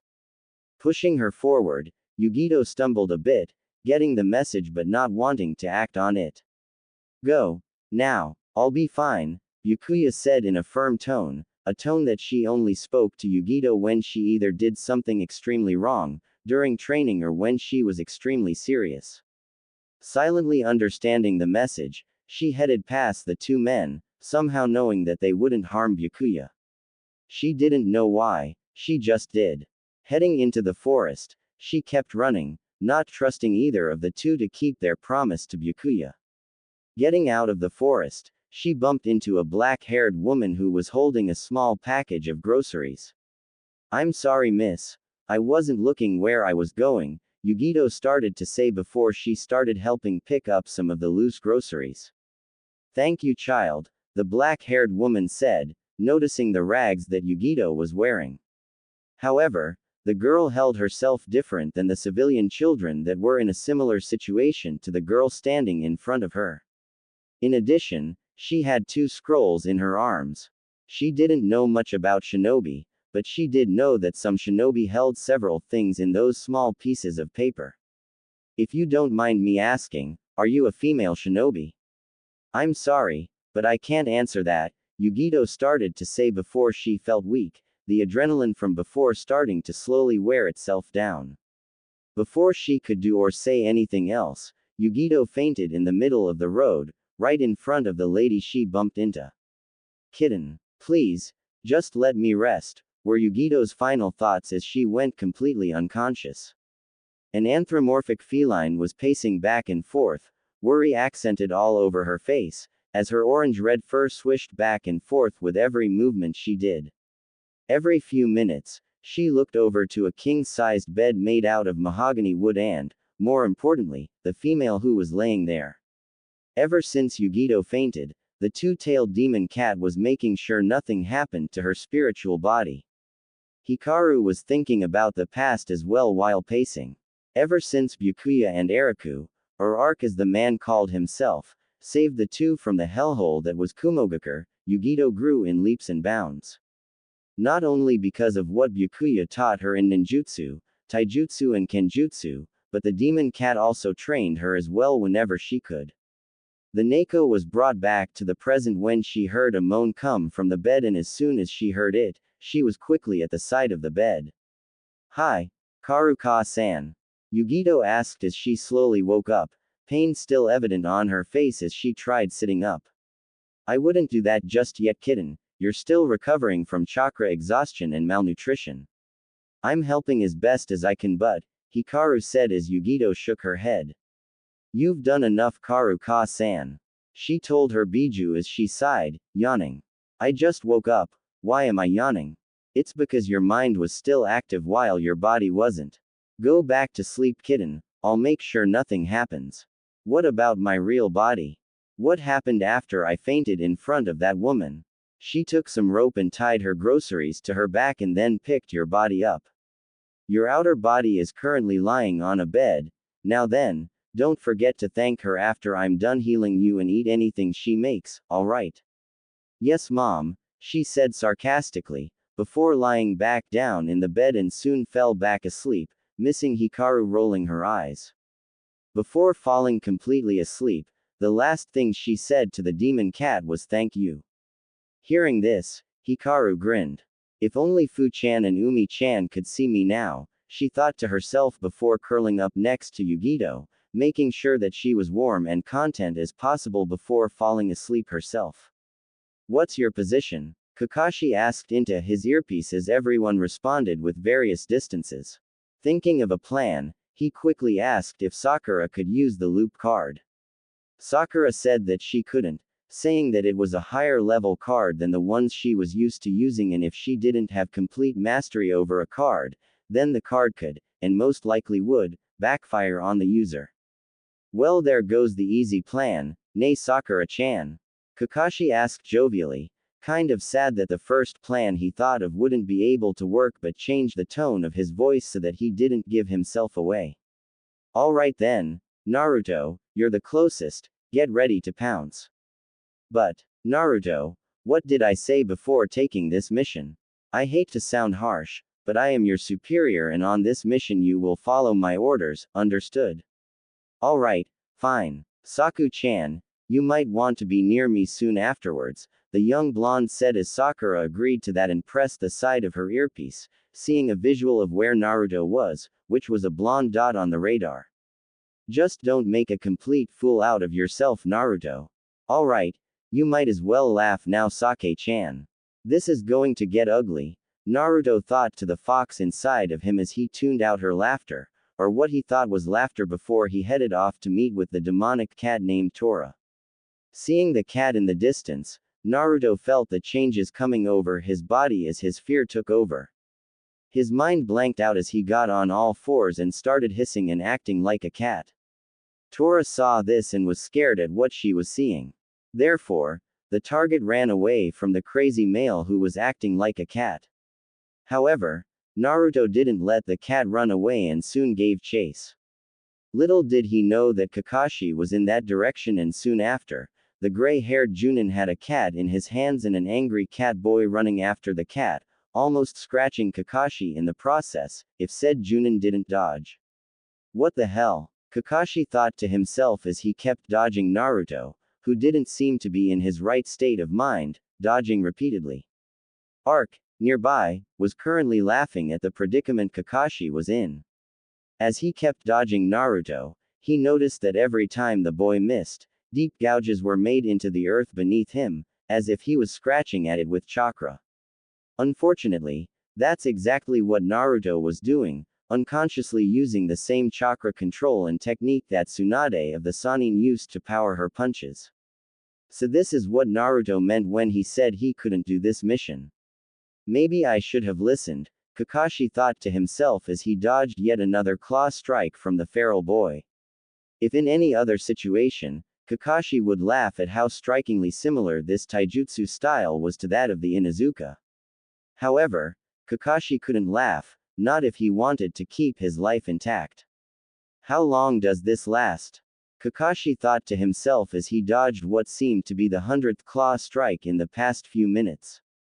Tripping on one of the previous gouges in the land, Kakashi thought he was done for before Naruto suddenly landed on all 4 feet and turned around, following a certain scent, catnip, held by someone who smelled like jasmine.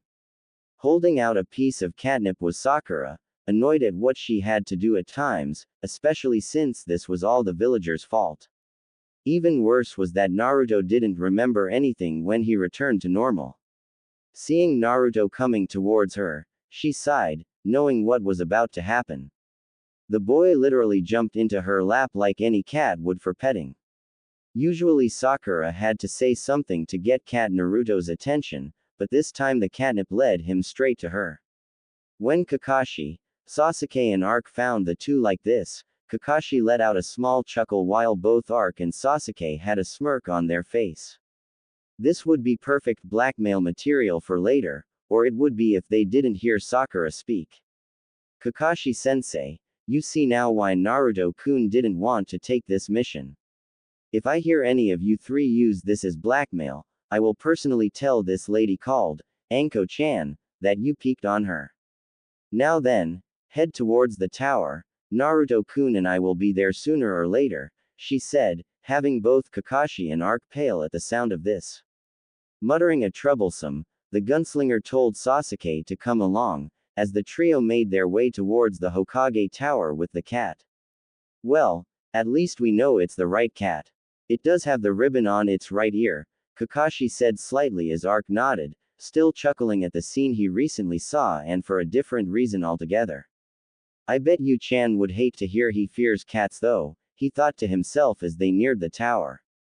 Noticing that the cat was gone and he was being petted, Naruto soon calmed down. Noticing that he wasn't wet, he looked up to see that he was sitting in Sakura's lap, yet again.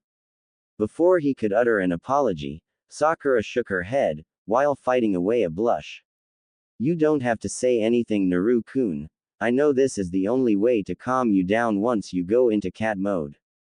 But Saku-chan, Naruto started to say as he removed himself from her lap before seeing the girl shake her head in the negative again. Sighing, he dropped the issue, knowing that Sakura knew what happened whenever he did this. At first she got angry at him, especially since he didn't know what happened afterwards. We should get going, otherwise Sasuke and the others will start wondering, Sakura said as Naruto nodded, lending a hand to help Sakura up. Sakura took it and pulled herself up, grinning. I made sure to tell the others what would happen if they used this as blackmail against you, Naru-kun. Thanks, but why use Anko-chan? Sasuke Tem knows nothing of her, Naruto asked as Sakura just giggled. When he his head towards her in curiosity, she couldn't help but laugh at how cute Naruto looked. He'll ask, and when he finds out just who she is, well then, he'll find out why he shouldn't blackmail you with what just happened. Now then, let's go, she said as she headed off the same way their comrades did. Soon enough, the duo were in front of the Hokage Tower. Ah good, the cat boy has returned to the land of the saneness, Ark said while grinning, causing a glare from Sakura and Naruto to find its way towards the adult. Ark shrugged it off. Oh, by the way, we explained to Sasuke why Anko is a useful threat to most of, if not all, mankind, except maybe me and the blonde beside you. Especially since Baya-chan can be much worse when she's in one of her moods. Anyways, the other two are waiting for the three of us, so let's get going, he added as both genin nodded their heads and followed the gunslinger. Opening the door, the cat in Kakashi's hands started squirming at the sight of its owner, the wife of the fire daimyo, also known as Madame Shijimi. As Kakashi handed the cat back to its owner, he found out just why the cat was trying to get away from her. Luckily for the cat, Naruto couldn't see him or he would go on another rampage. When the cat tried getting away from its master, the cat heard an agitated hiss from a male. Assuming that it was the blonde from before and fearing as to what the boy did, the cat stopped what it was doing and allowed it to be cuddled by its master. Mission complete, Hokage-sama, Kakashi said while secretly grinning at the cat's predicament. Especially since I almost died because of you, Kakashi thought to himself, as Ark silently agreed to the pet's abuse. He liked cats, but that cat had to learn some form of jutsu, either nin, gen or tai from all the years it kept running away from its master and being captured by genin-ranked shinobi, him being one of them, especially being scratched by the demonic cat. Good job Team 7. Now then, Kakashi's 7th unit's next mission is one of the following: babysitting Yoju-sama's boy, grocery shopping at the neighboring town or helping dig up potatoes at this point, he was interrupted by both Naruto and Sakura. Come on Hokage-sama, don't you think we can get a better mission than the ones we have been receiving? Yeah Gigi, what she said. Isn't there some sort of ratio of doing multiple amounts of D ranks for a low C rank mission? Naruto asked, surprising Iruka and Sasuke, who both thought that he didn't remember that tidbit of information. That may be true, but you three just graduated. Novices at best and everyone need to start out with the easy missions in order to gain experience. Iruka shouted at both Naruto and Sakura's outbursts. But Gigi, Naruto started to say before getting smacked in the back of the head by Sakura, reprimanding him for not respecting the Hokage. As he fell to the ground, Sarutobi sighed before taking his pipe out of his mouth. Naruto, Sarutobi exclaimed, getting the hyperactive blonde's attention before continuing. I hope that Rai-kun explained the way missions worked, but apparently he didn't. Now then, let me explain to you what missions are. A lot of clients come to this village every day and they request things as simple as babysitting or weeding a garden all the way up to assassinations and spying on someone. These requests are taken and given a rank from D all the way up to S, each higher rank being harder than the previous rank before it according to the difficulty of said request. As you know, in this village we separate the people into Hokage, Junins, Chunins, genins, and academy students according to their abilities. We higher officials assign the missions to shinobi with the appropriate abilities.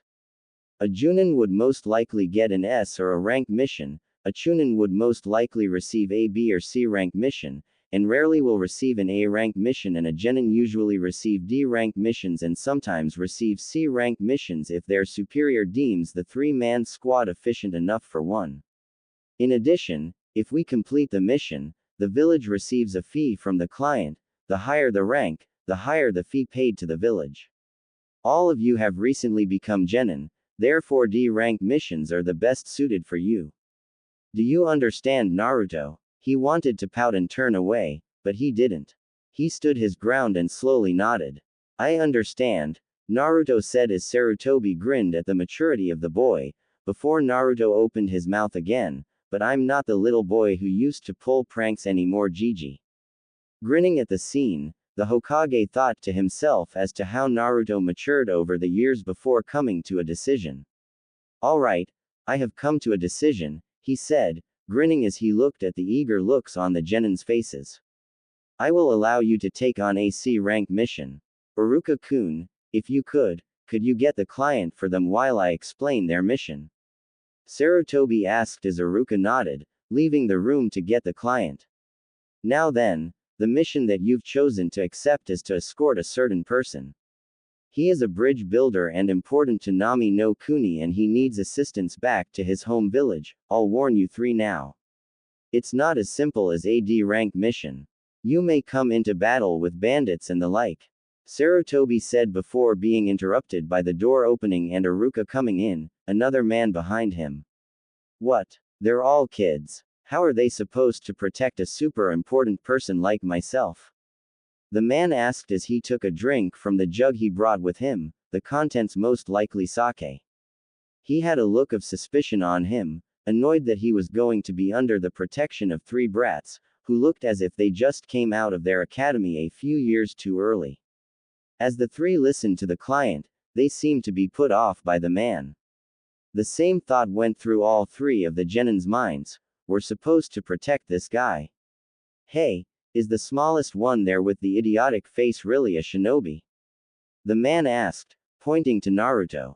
Before Naruto could do anything, Ark put a hand on his shoulder. Looking up at the gunslinger, Ark shook his head, telling him not to let the insult go to his head. Nodding his head at the mature Junin, Naruto settled for a glare at the man. What about the blindfolded shinobi? Can he even be of use to me? He asked before hearing a small sound and his jug of sake started freezing. As the handle in his hand started to freeze over, the client dropped the jug, shattering as it came in contact with the floor. I hope that proves I can be of use, Ark said, calmly putting his unique weapon back in its holder, ignoring the fact that the client was shaking his hand, trying to get blood back into the cold appendage. Tazuna-san, even if you are a superb bridge builder, if you insult my shinobi I will attach a fee for harassing them, Sarutobi said, threatening the man, which caused Tazuna to sober up, a little at least. Swearing that he would be good from now on, Sarutobi gave him one last glance before believing that he would. Alright then Tazuna-san, we believe you, for now.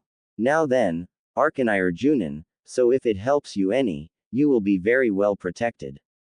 While I hate to mention it, both myself and Ark Kohai have several, flee on sight, warnings in various bingo books. Kakashi said, getting the 3 to turn and look at their lazy sensei, all thinking that he was lying. This one statement put Tazuna at ease, letting him breathe slightly easier. Mistress, I don't know what it is exactly, but this man is leaving some information out. Windy said to Sakura as she silently nodded at the information, acknowledging what the card of wind and information said. Another card put his 2 cents in, saying that it felt the scales of justice were a little unbalanced, leaning towards the evil side. Thanks for the information Libra-san, Windy-chan, she thought back to the cards while standing there. I wouldn't be surprised if Sake-chan and Naru-kun came to the same conclusion, she thought to himself as he watched the man more closely, seeing if she could find any evidence that he was lying. Unfortunately, She could not. Now then, Team 7, I want to see you packed and ready to go in 1 hour. Meet me at the western gates, understood? Kakashi asked as the three nodded. Does that mean you want us there in 2 hours this time, Kakashi-senpai? Ark asked innocently, causing the others to laugh when Kakashi responded with the fact that he meant 1 hour.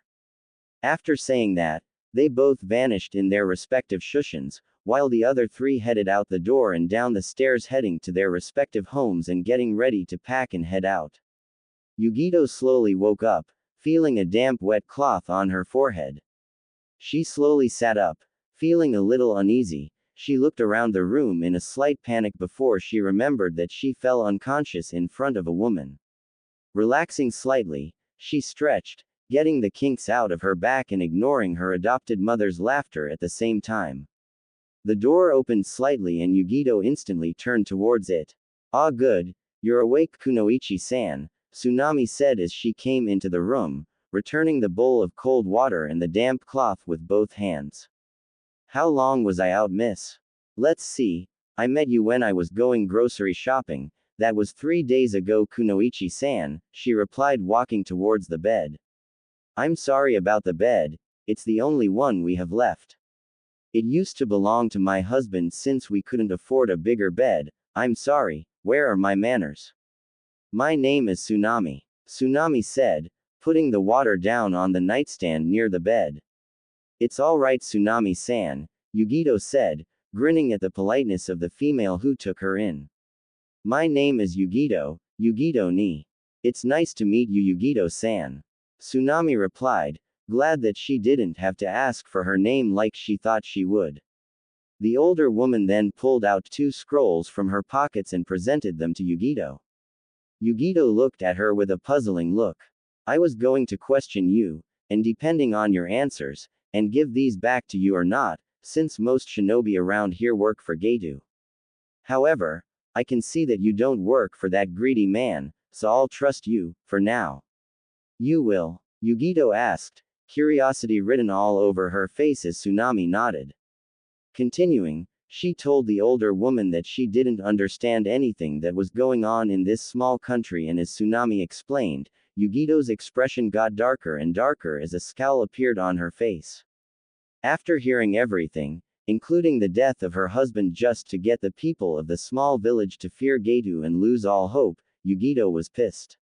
Sure, the old man had her and her guardian kidnapped, but that only annoyed her, and to think that a man could be this evil to do something like killing the country's hero. Kitten, calm down, Hikaru said as she felt a small amount of pull of her Yuki from the girl. I'm sorry, Ka-san, Yugito thought as she closed her eyes and started to calm down, the killer intent in the room starting to lessen before leaving altogether. When she opened her eyes, she saw Tsunami breathing heavily. Looking at the older woman sheepishly, she apologized for leaking killer intent like that, and most likely almost killing her. Blinking for a few moments, Tsunami calmed down her racing heart, especially after she saw the girl glowing with a purple shell of chakra appeared around Yugito at the end of her story, the room becoming dense with a foul stench. What was that? I'm sorry, Tsunami-san, I got carried away, Yugito explained, looking down in sadness.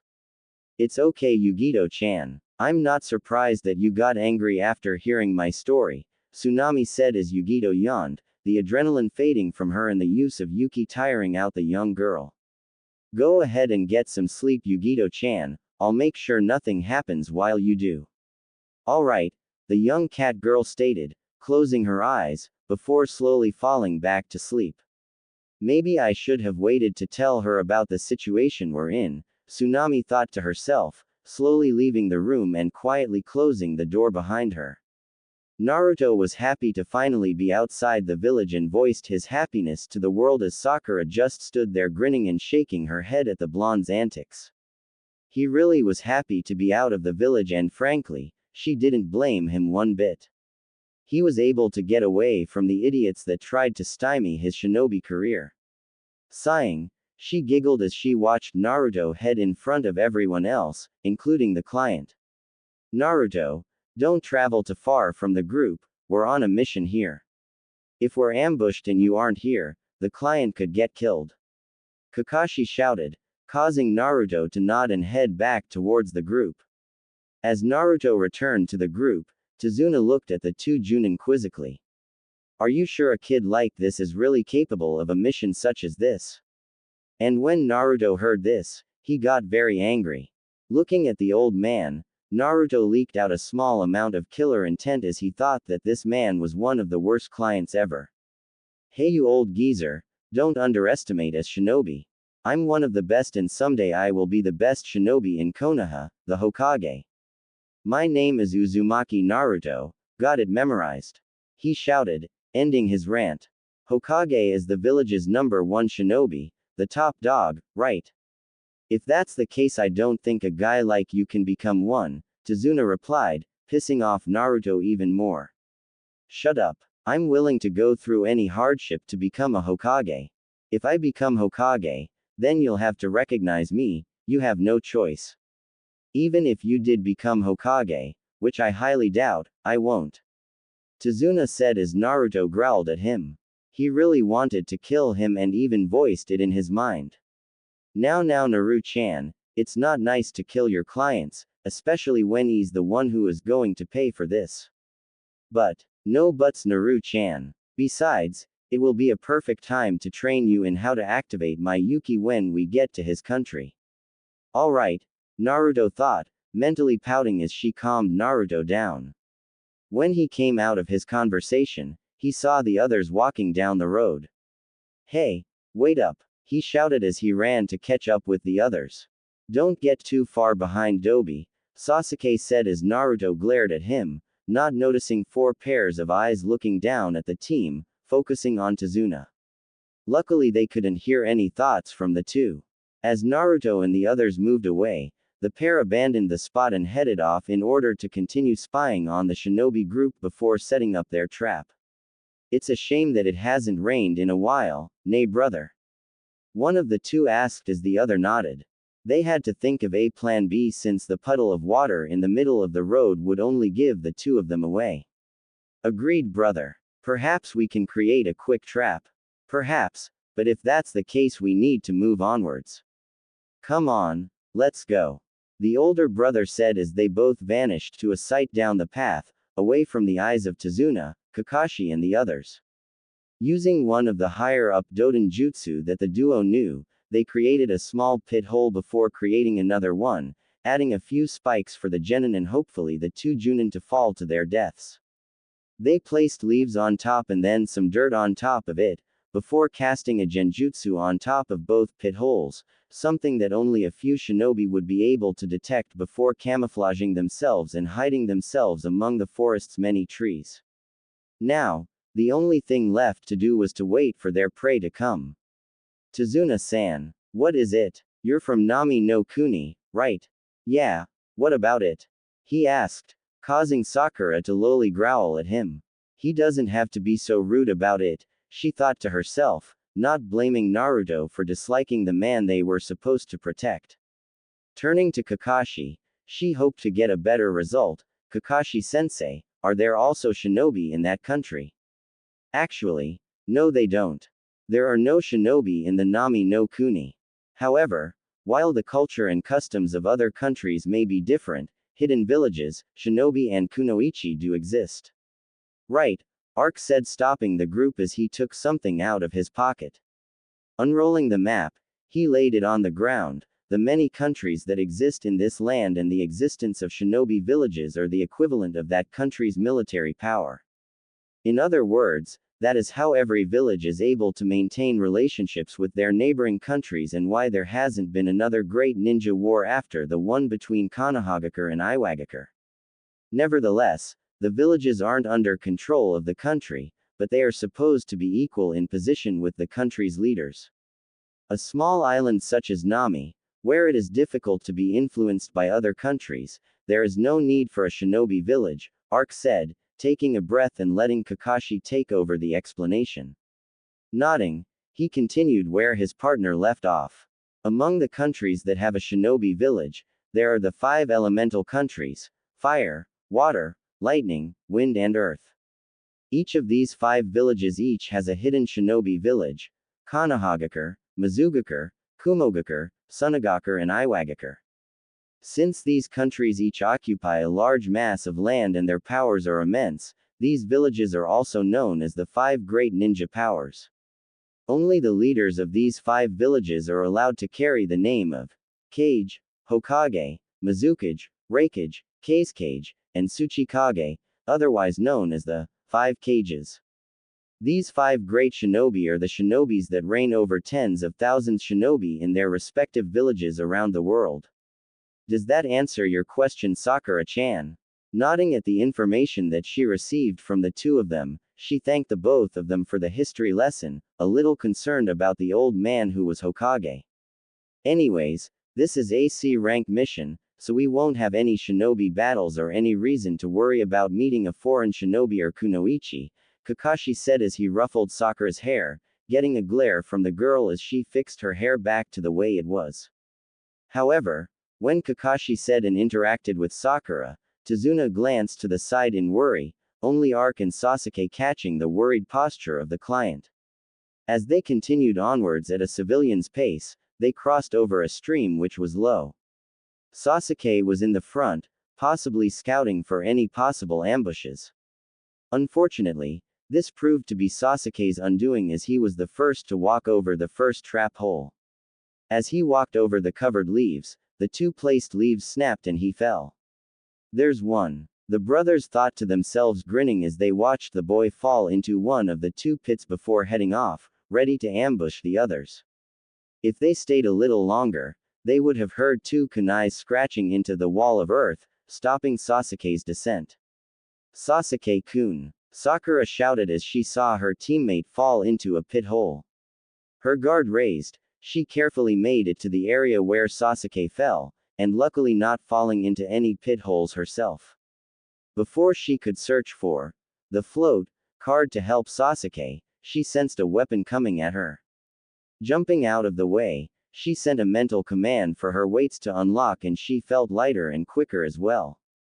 Searching for her attackers, she saw nothing. Keeping her guard up, she went towards the hole once again. Sasuke-kun, are you okay? I've been better, Sasuke shouted up, hoping she could hear him. Alright, she said, getting her cards out and searching through them until finding the right card. Finding the exact card that she needed, Sakura channeled a small amount of chakra into the card as a balloon appeared under Sasuke. If Sasuke didn't know what was going on, he'd freak, but luckily for all parties involved, Sakura showed Kakashi, Ark and Sasuke all the cards that she had over the months that they trained with, except for the elemental cards. The 2 turned around before hearing a shout of, Kakashi-sensei! Coming from Naruto. Racing back, the 2 saw what looked like Kakashi's remains. Sakura paled at the blood. 3 down, they said as they turned to Naruto, who was standing in front of Tazuna, refusing to back down. Yes, he was scared, but he'd be damned if he let the client die because of his cowardice or something along those lines. If nothing else, Uzumaki Naruto was no coward. Last one, Maizu said as he turned towards Naruto, glaring at the 2 nuke nin, waiting for everything and anything that would come his way. Taking a scratch to the back of his hand, Naruto then countered with a kunai to the one who scratched him. Unfortunately, it wasn't a lethal strike, but the kunai Naruto threw was able to hit the muscles that held the arm to the shoulder, causing Maizu to shout in pain. Seeing this, Sakura quickly threw one of her own kunai, but it was blocked by the metal gauntlet on his right hand. Countering, he shot out his shuriken chain at the girl, however, it bounced off an invisible barrier around the girl. Retracting the chain, he turned around and received a boot to the face, courtesy of a Kage Bunshin. The real Naruto was protecting the old geezer as Guzu headed towards him, taking out the clones left and right as he headed towards him. Time for you to die, Konoha scum! Guzu shouted as launched his shuriken chain at Naruto's face. Naruto raised his arms in order to protect his face and his life, and as the chain came up, it grazed his left hand before the chain was pulled back, before he was shot in the forehead, the chakra bullet instantly ending his life. Brother! Maizu shouted as he turned towards the gunslinger, glaring at the bastard who took his brother away from him forever. No longer would he have the company that his brother gave him, nor the experience that he gave from being the older of the two. Slashing at the blind man, Ark moved just enough to capture him. Now then, tell me why you two, the demon brothers of Kurigakure, are out here and going after us. Ark said, his voice full of authority that promised pain if he didn't comply, to which Maizu didn't. Go to hell, he said before getting a chakra bullet to the right knee, causing it to suddenly freeze, causing immense pain in the area where he shot. Now then, I'm going to ask you again. Why are you here? Ark asked. The gun once again, this time, the gun poised at where his other kneecap was. You. Sorry. I don't swing your way, Ark said before pulling the trigger again, causing his other knee to flash freeze before both knees shattered under the impact of his weight, causing Maizo to scream in pain. Seeing that he wouldn't be giving any information anytime soon, Ark sighed before quickly shooting him in the head to end his pain. Kakashi just sighed as the others looked at him in shock and horror. Ho, how could you? Naruto shouted as Ark put Shimo back into its holster. Sure, it was a person who tried to kill him, but he didn't have to kill the person or torture him the way he did. I did it first to get information and then to ease his suffering. Naruto, if you were in his predicament, would you have wanted to die a slow death from blood loss? Either way, that man was going to die. If he didn't meet us, then maybe not today, but for a man like him, sooner or later he would have met his untimely demise. Especially since he decided to go down this path himself, Ark said, thinking the last part to himself as he walked down the path once again, leaving Kakashi and Team 7 alone with Tazuna. Just who the heck did I hire?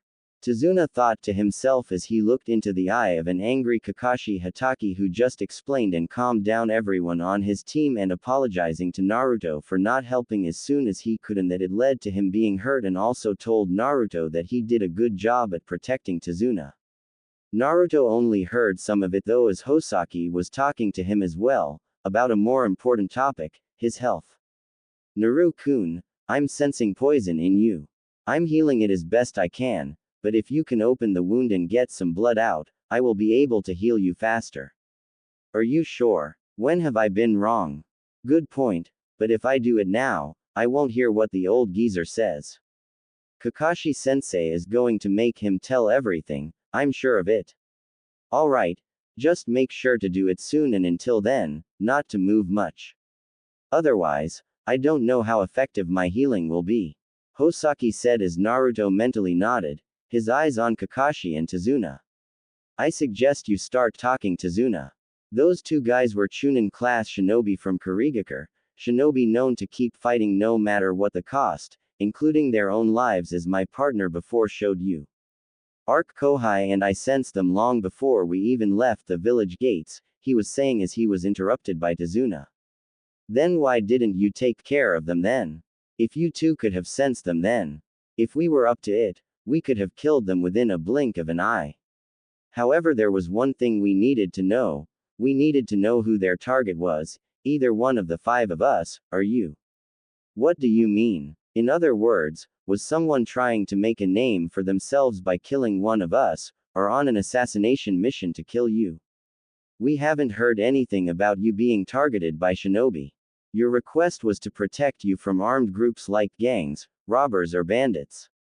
This mission has now become above AB rank, especially since our mission was to support and guard you until you completed the bridge. If shinobi are our enemies, then this mission would have been an expensive B rank.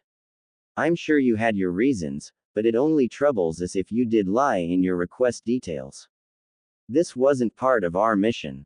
Kakashi said, anger rolling off of him in waves. Tazuna didn't know what to do, so he did the first thing that came to his mind, and that idea was to deny any and all of it, which was a bad thing since he saw a gun pointed straight at his face afterwards. There are two things I don't like, Tazuna-san, and you are doing one of them, and that is being lied to. Now I suggest you stop around with us before I do something even worse than what I did to that shinobi from Kurigakure. Ark said, returning from his walk. He can do worse than that. Tazuna thought to himself before visibly gulping at not only the gun millimeters away from his face, but also the immense amount of killer intent directed right at him. He wanted to puke, faint or do both, but he didn't. Alright, I'll tell you the truth, but can you do me a favor and take that contraption away from my face? Tazuna asked as Ark thought for a few moments before lowering the weapon of death and reining in his killer intent. Thanks, was all that Tazuna said before Ark looked in his direction. Don't think for a moment that I entirely trust you, Tazuna-san. If you decide to lie again, I won't be as lenient. Now talk and it better be the truth, Ark said, as he kept the gun out in view, to make sure he knew he was serious. Sighing, Tazuna looked towards the others before starting to talk. First off, I'm sorry for all the trouble I've caused you. I thought that I would be given a team of Chunins when I requested the C-rank mission. However, let me start at the beginning. An extremely terrible man is after my life and I wouldn't be surprised if you have heard of his name before, the marine transportation billionaire Gedu, Tazuna said as Kakashi looked at him in surprise. Gedu, the same as in the Gedu company. He's one of the richest men in the world. Yes, he is the president of a marine transportation company on the outside, but underground, he uses gangs and shinobi to smuggle drugs and contraband goods. He also does nasty jobs like takeovers of other companies and countries, and more. At this he paused, looking down for a moment in sadness before looking back up. A year ago, he set his sights on Nami no Kuni. He entered using violence as his sword and his wealth as a shield, and quickly took over the island's sea traffic and transportation. On an island like ours, controlling the sea means ruling over the wealth, politics, and people of the island. The one thing that Gedu is afraid of is the completion of the bridge that has been under construction for quite some time. That's the truth, I swear to it. He said while looking at Ark and Kakashi. There's something else you aren't telling us, and I have a feeling it relates to why you lied to us in the first place. Ark said, the tense atmosphere in the air for a few seconds before he put his gun back in its holster. I also think that information isn't your story to tell. Now then, you four need to decide whether or not you continue the mission, Ark said as he leaned against a tree and crossed his arms, putting his head down, waiting for whatever Team 7 decided upon doing. Well, we should go back to the village, but I'll leave it up to my team. However, we should take Naruto back to the village so he can get an anesthesia to get the poison out of his blood, Kakashi said as he looked at Sasuke, Sakura and Naruto. Brother and father would be disappointed if I failed a mission, even if it was out of our league, Sasuke thought to himself before looking at Kakashi. It would be unfortunate to tarnish my future perfect record with a failure such as this. I say we continue this mission. Sasuke said as Kakashi nodded to himself. Aniki once said that you live by the phrase, those who abandon their mission are trash, but those who abandon their comrades are worse than trash. If we abandon Tazuna-san, then wouldn't we be considered trash in your eyes, Kakashi-sensei? Sakura asked Kakashi as he looked up and met her gaze. My personal opinions about you shouldn't sway your decision in any way, which is why I will not answer your question, Sakura-chan. Kakashi replied, infuriating the girl on their squad. Then I cannot give you my answer, Kakashi-sensei.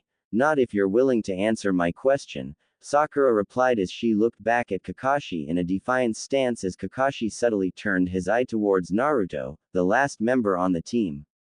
Feeling all eyes on him, Naruto figured that this was the best way to not only cleanse the poison out of his blood but also to make a statement. Taking a kunai out of his pouch, he stabbed the back of his hand where the scratch was. As he did this, everyone around him stared at the blonde in shock. Naruto-kun, what are you doing?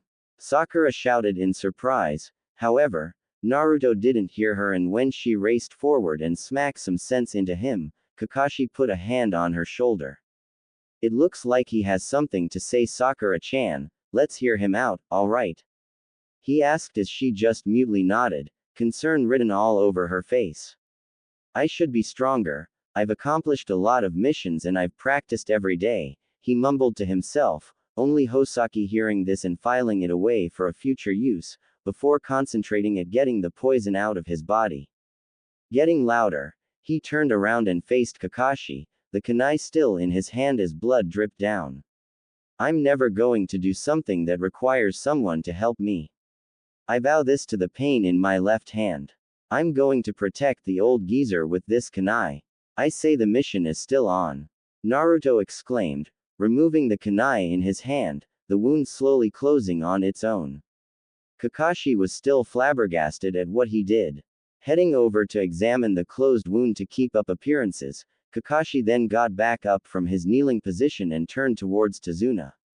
We'll continue the mission, but it's now become at least a B rank mission, and it will most likely become an A- rank sooner than I think.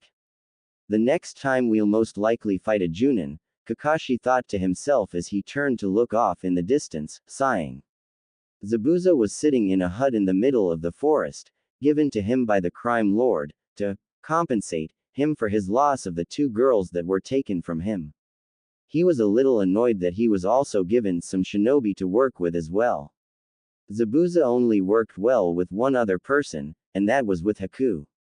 Speaking of Haku, ever since the capture of Yugito and Byakuya, she became less talkative and more of a kunoichi, constantly training her bloodline limit and some other ninjutsus. It scared him that she was becoming a complete opposite of who she usually was.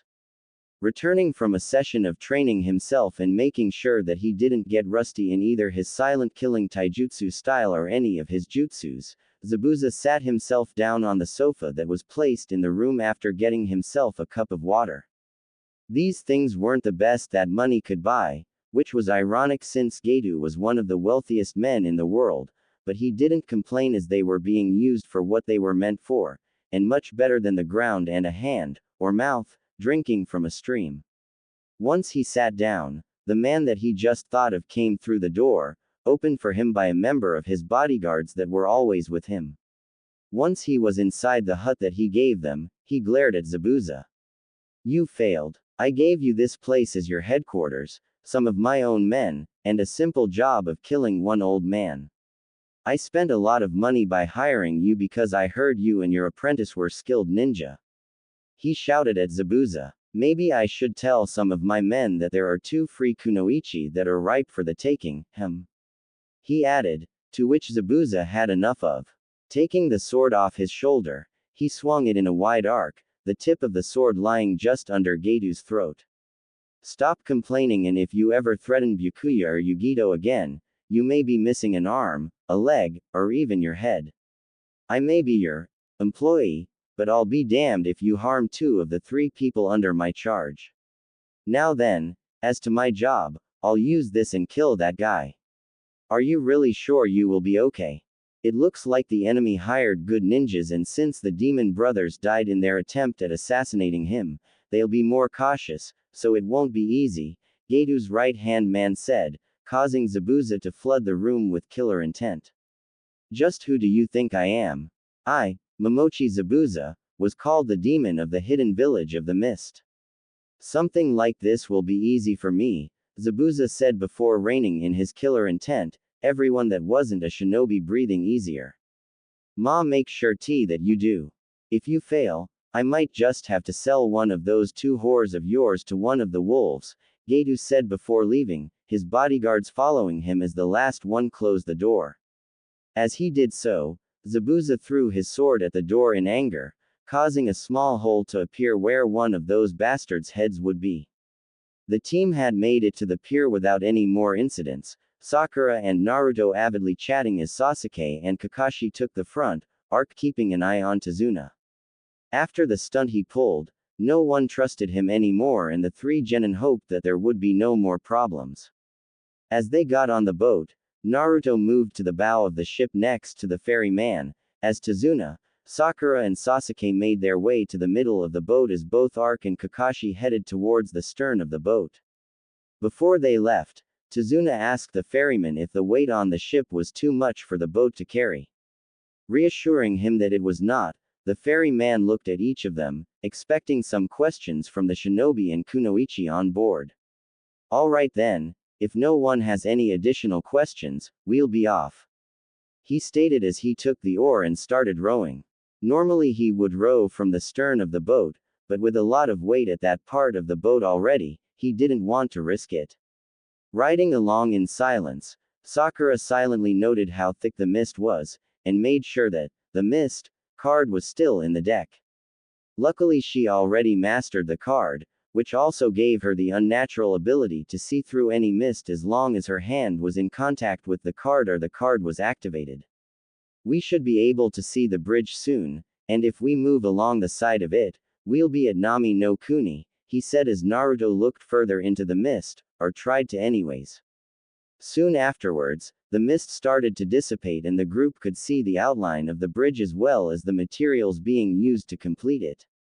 Wow, it's huge, Naruto exclaimed, a little too loudly for the ferryman's liking and got reprimanded by said man for being loud and why secrecy was needed.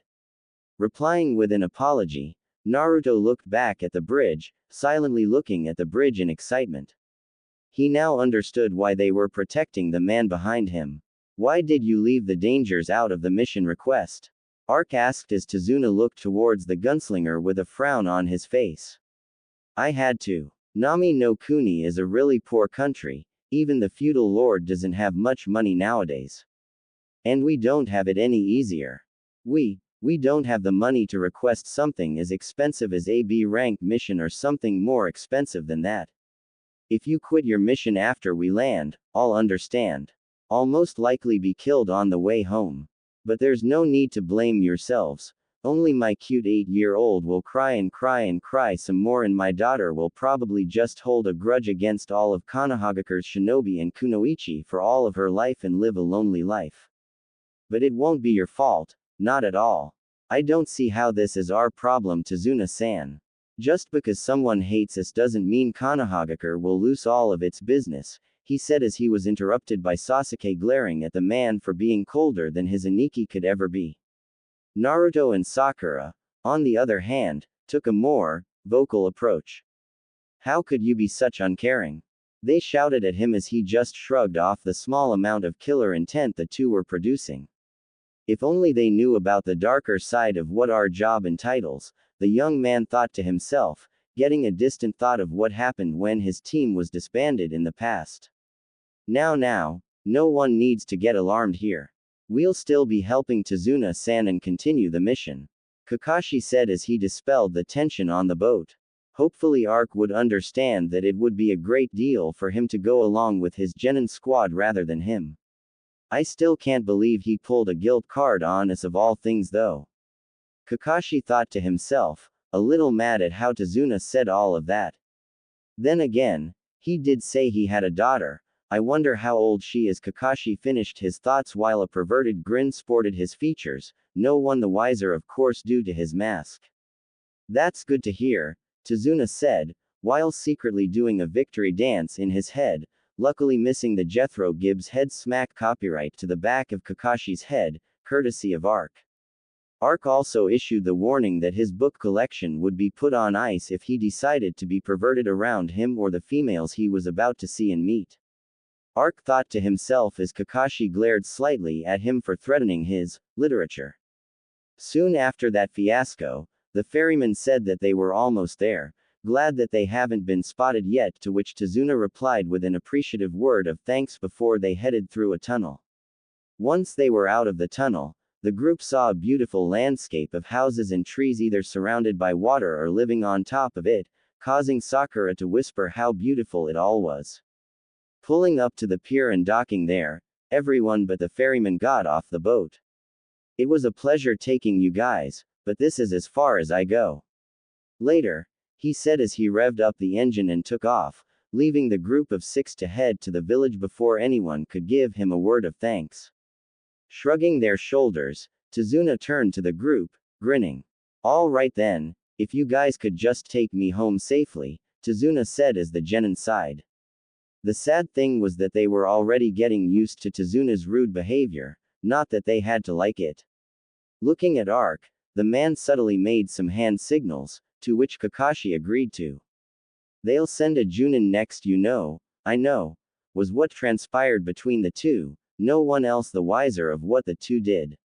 I know you don't want to Haku, but you must. Just in case something happens, Zabuza said as he and his apprentice stood hidden behind a set of trees off the path. They could see the path, but anyone on it couldn't see them. All right, Haku agreed, sighing before she put her mask back on, getting into character of being a hunter nin as an escape route for her master. So far they were lucky and able to get away with it, but sooner or later their lies would be discovered. The two kept waiting silently, keeping a constant watch on the path for an old man wearing a straw hat, surrounded with people who looked like shinobi or kunoichi. It's a shame those two brothers were killed. I could have used them to help me with my goals. Zabuza thought to himself before he spotted the group down the path. Signaling Haku to get into a position to where she could see everything and anything that went on, he patiently waited until they were in striking distance. I hope those two are all right, he thought to himself before he saw a kunai coming at him. Cursing to himself for letting down his guard, he quickly used the Kawarimi no Jutsu to switch places with one of the white rabbits he had for just that purpose. Due to long hours of practice with his father, brother and cousin, Sasuke had developed some sort of danger sense throughout the many times his face met the dirt. Thus being the case, he was one of the few people who sensed something was off. Looking around, he silently threw a kunai, angling it so that it would curve back in on itself. Ignoring Kakashi's warning, he pulled a kunai out before heading over to where he threw the weapon. Seeing a white rabbit, he scowled. I'm sure I sensed someone over here, he thought to himself as he collected the weapon and put it back in its case, along with the other one he took out. That's a snow rabbit, but what's with its fur? They only have white fur during the winter months unless it is a rabbit that was raised inside a place where the sun isn't a factor for the Kawarimi, Kakashi and Ark thought before both looking in the direction where Zabuza was hiding. Someone has already appeared, they thought before they subtly got ready to protect Tazuna as well as the others. I see now, Zabuza thought to himself as he grabbed Kubikiri Hako from where it sat on his shoulder. Shinobi such as this, no wonder the demon brothers perished. He thought to himself before seeing Eriku as well. I hope he's willing to hear me out before he kills me. Zabuza thought to himself, knowing full well that Ark was more powerful than himself. Sighing, he sucked in a breath before preparing himself for the beating that he knew he would get. Didn't know he was in league with Konoha's Sharingan no Kakashi though, this may be interesting, if I get to live that as he thought to himself before pulling out his blade and throwing it at the group. Everyone, duck! Kakashi shouted as both Kakashi and Ark ducked as a twirling blade of death flew towards them. Naruto pulled Sakura down with him as Sasuke did the same with Tazuna, the blade passing harmlessly over them. What scared them the most was that if they hadn't ducked all three would be missing a head. The blade kept twirling until it hit the trunk of a tree, embedding itself into the thick wood. Soon afterwards, a man appeared on it. Interesting, what is someone like you, Momochi Zabuza, exiled shinobi from Kurigakure doing all the way out here? Kakashi asked as he noticed movement from behind him. Thrusting his arm out to block the movement, he noticed Sasuke trying to get towards him. Kakashi assumed it was to heal his wounded pride, but now was not the place. You're in the way. Everyone, stay back here and protect Tazuna. This guy is way different from the guys we met before. I know you three are good, but this guy is out of your league. If he's going to be our enemy, Kakashi said, moving his hand to his hitai. However, before he could move it up so as to reveal the active Sharingan eye hidden there, Ark spoke up. Zabuza-kun, I sense your daughter around here, but what happened to the two people I left in your charge? He calmly asked, which got everyone looking at him as if he grew a second head. He's a traitor. Everyone thought as they looked at him as he just shrugged, seemingly saying, what, in that gesture? Explain, before I take your head Eriku. Kakashi barked at Ark, only to get him to growl at the white-haired man that he called his superior. He and I have a similar friend and he looks after her while I cannot. It seems that he is only good enough to look after one person other than himself at a time, Ark said, all the time glaring at the man in front of him. Now then, Zabuza, I want an explanation, and I want it now. He said, shouting towards the man who showed up to block their way, releasing a blast of killer intent. Sorry, but you're not going to get that answer of yours, Seryu. Someone said as a kunai wrapped with an explosion note exploded, catching up a lot of dust, to which the mysterious shinobi got a lucky hit in on Ark. Picking himself up, Ark scanned his surroundings before shooting off a bullet in a random direction. Kakashi, deal with Zabuza, but make sure he doesn't die. You do realize you'll have to explain all this shit to me later, right? Kakashi replied, before Ark nodded. Sighing, he put his hand back up to his Hitai-8 and pulled it up, opening the eye that was hidden from view as a Sharingan appeared. Dodging another hit, Ark rolled away from his assailant. It didn't need to be said, but Ark moved so that his attacker was getting farther away from Kakashi, Zabuza and everyone else. I take it you are Sharingan no Kakashi, the person who copied over 1,000 techniques. I'm sorry, but if you could hand over the old man and I'll be on my way, Zabuza said as Kakashi just chuckled. You think I would reveal this and then just hand over our client, just like that? I think not, Kakashi said, as his Sharingan started to spin. Sasuke was startled at the fact that Kakashi had a Sharingan but kept his mouth shut. He thought that only an Uchiha could obtain one of the 3 legendary Dujutsu. He'd have to ask Kakashi-sensei in the future about it. Sakura, activate, shield, Naruto and Sasuke, make sure not to let anything get past the 2. He shouted. What about you? Naruto asked as Kakashi looked at him as if he grew a second head. I'm going to take him on. Be ready for anything, Kakashi said as he stared at Zabuza once more, waiting for him to do anything. I'm honored that I can see the Sharingan that I've heard so much about. It won't save you though, Sharingan no Kakashi, Zabuza said as he created a thick mist around the area. Sakura fidgeted, grasping onto the mist card within the deck. She felt a little better, however, she could only just see through the mist. When I was in Kurigakure's assassination squad, your information was listed in the bingo book I carried, asking for your capture, right next to Ark. It also noted this about you, the man who copied more than 1,000 jutsus, Sharingan no Kakashi. Kakashi-sensei was that great of a shinobi. Sakura thought to herself as she concentrated on the shield. Sasuke, however, was having other thoughts. I don't understand, the Sharingan is a special trait that appears only rarely in the Uchiha clan. How does sensei have it? Could he be an Uchiha? The time for chatting is over, Kakashi. Besides, I have to kill that geezer right away, Zabuza stated, and as soon as he said that, the 2 male genin were in front of the female and their client within a heartbeat. HMPH, the 2 taught them well, Zabuza thought to himself before he continued. It seems I have to defeat you first then, Kakashi of the Sharingan, Zabuza stated as he disappeared out of sight, taking his massive blade with him. Where did he go? Both Sasuke and Naruto thought to themselves as they scanned their surroundings, Sakura solely concentrating on keeping the shield card active.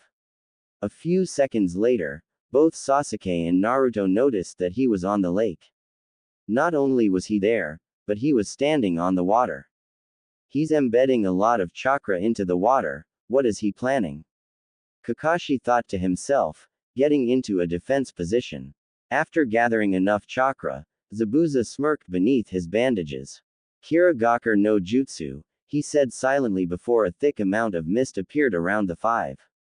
Growling at his stupidity for not stopping the jutsu when he could, Kakashi was not surprised that he only used the thin amount of time to pull off a D-rank jutsu instead of using a more powerful jutsu. Listen everyone, he'll most likely try to eliminate me first, but, Kakashi started to say before he was interrupted by Naruto. Just what is he? Momochi Zabuza, once a member of the 7 Swordsmen of the Mist, which is like our Anbu Corps, and was known for his silent killing techniques. As the name implies, it's a killing technique that's executed in a flash and carried out in absolute silence. It's possible that you'll be dead before you realize it, and I can't use my eyes to their fullest potential. Don't let your guards down, Kakashi finished up before seeing the mist thickening. The mist is thickening, Naruto shouted out of nervousness, especially after what Kakashi told him. Tazuna tried calming him down by telling him that a mist usually appeared since it was near the ocean. 8 points. The larynx, spine, lungs, liver, jugular vein, collarbone, kidney and heart. Now then, which vital organ do you want me to pierce through? Zabuza asked, using a genjutsu to throw his voice throughout the area. Hearing that, everyone in the vicinity was aghast at what he just said, scared for their lives. As the mist thickened around them, Kakashi blasted a surge of chakra, returning visibility to the whole group for a few feet. At this point, the whole group felt a huge amount of killer intent directed at the three, and Sasuke was the first one to be affected by it as he started shaking.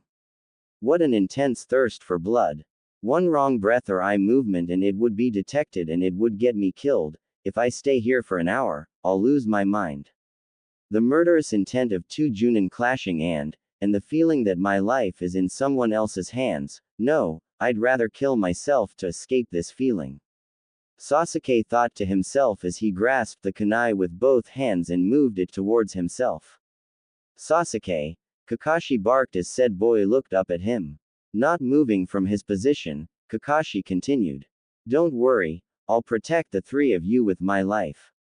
I made a promise to myself that I would not let anyone die on my team anymore, Kakashi said as he turned around, smiling at the boy the best he could.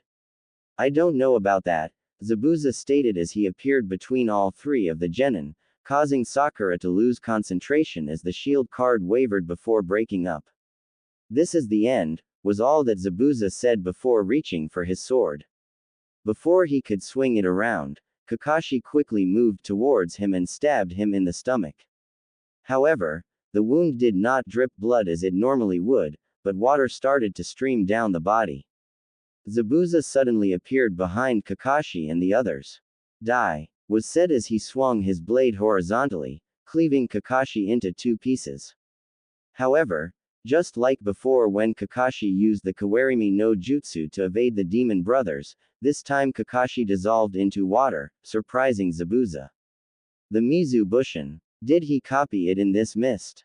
He thought to himself before he felt cold steel at his throat. Don't move. This is the end, Kakashi said from behind him. The shinobi that attacked Ark at first was not having an easy time as he once expected. Being in the Anbu forces, he thought that a Tokubetsu Junin such as Eriku would be a walk in the park. If only he knew the true strength of him and he would not have been in this situation. Rolling backwards from an attempted kick, the shinobi tried landing a roundhouse kick towards his head but it missed Ark more than he thought it would.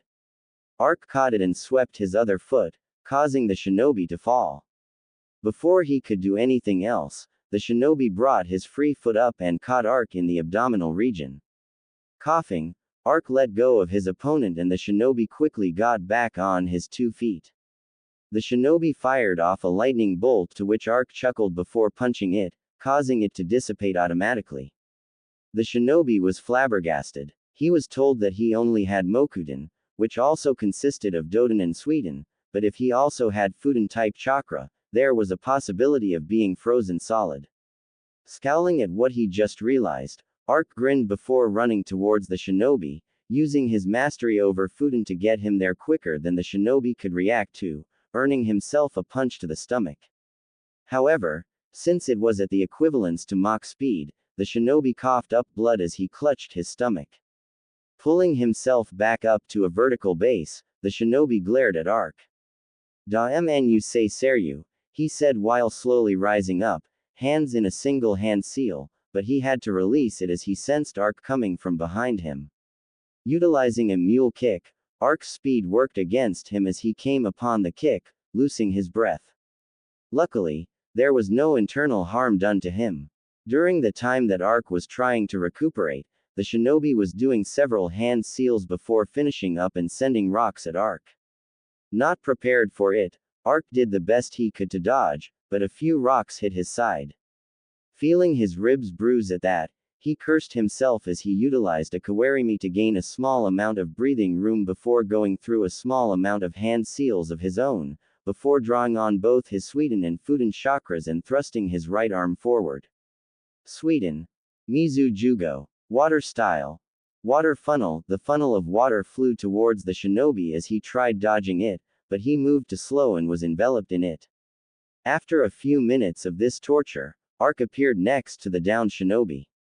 Wrenching him up, he quickly did some hand seals before placing his hands on the man, shackles of earth and chakra coming up to bind his arms and to have his legs and knees sink into the ground, making sure that he wouldn't be able to try anything else after the short battle they had.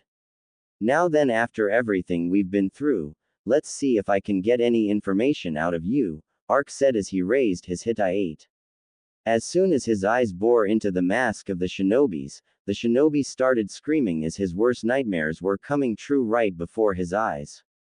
Kakashi was pissed. Not only was he inside Zabuza's Suoro no Jutsu, water prison technique, but he had to watch his team of genins being attacked by Zabuza's Mizu Bushin. I should have told them we quit, he thought to himself bitterly, thinking up several plans on how to kill Zabuza. Ark told him not to kill, but after everything that happened, he figured that he could deal with an irate Ark. Sakura was losing chakra and time. After quickly deactivating her weight before activating the fight. I've seen you've improved a little since last time you needed my assistance, Sakura-chan. You're still not flexible enough though, she said as Sakura blushed. She knew the card didn't mean it that way, but she still couldn't help blushing as she dodged to the side and quickly throwing a left fist horizontal, causing the clone that attacked her to be surprised and hit by the punch. It soon dissolved into water as she opened the fist, a kunai coming from a device she, Naruto and Rai worked on as an extra project. However, as she grinned from the success of the functioning item, she was hit from behind with an elbow to her back. Grunting in pain, she fell forward, only to be caught by a clone of Naruto's. Seeing the blue eyes of fight instead of the normal green eyes of Sakura, Naruto quickly gave her a boost to get into the air, knowing that Fight-chan would not listen to pushing her mistress' body past its limits, usually knowing when she was completely out of any fight. Coming down from the air with an axe kick, Sakura was able to break the collarbone of the clone, causing it to disappear into water. However, the flat end of a blade caught her in the chest, before another clone kicked her in the back. As she was falling, that same clone drove an elbow into the middle of her back, right between the shoulder blades. As the clone came towards Sakura with its sword raised and ready to deliver the killing blow, Naruto threw a kunai, enhanced with chakra, causing it to head through the clone's head extremely quickly. Shivering as the cold water fell on her, Sakura rolled as another clone's sword was placed into the ground, right where her neck was just moments ago. Growling, she silently asked how long Fight thought the two of them could fight before becoming fatigued.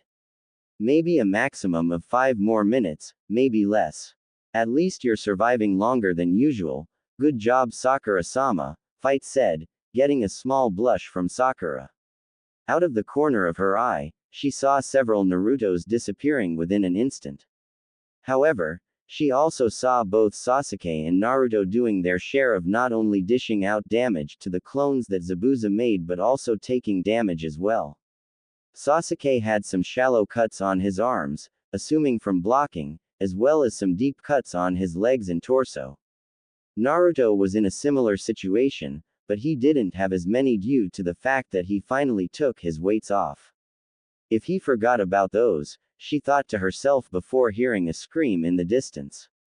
What the hell? They all thought, before they all got kicked in the stomach, each losing his or her respective breath. Holding her stomach, she looked at Naruto before nodding, seeing the idea flash into his head. Seeing him pull out a scroll, he bit his thumb before smearing it on the scroll, his sword coming out.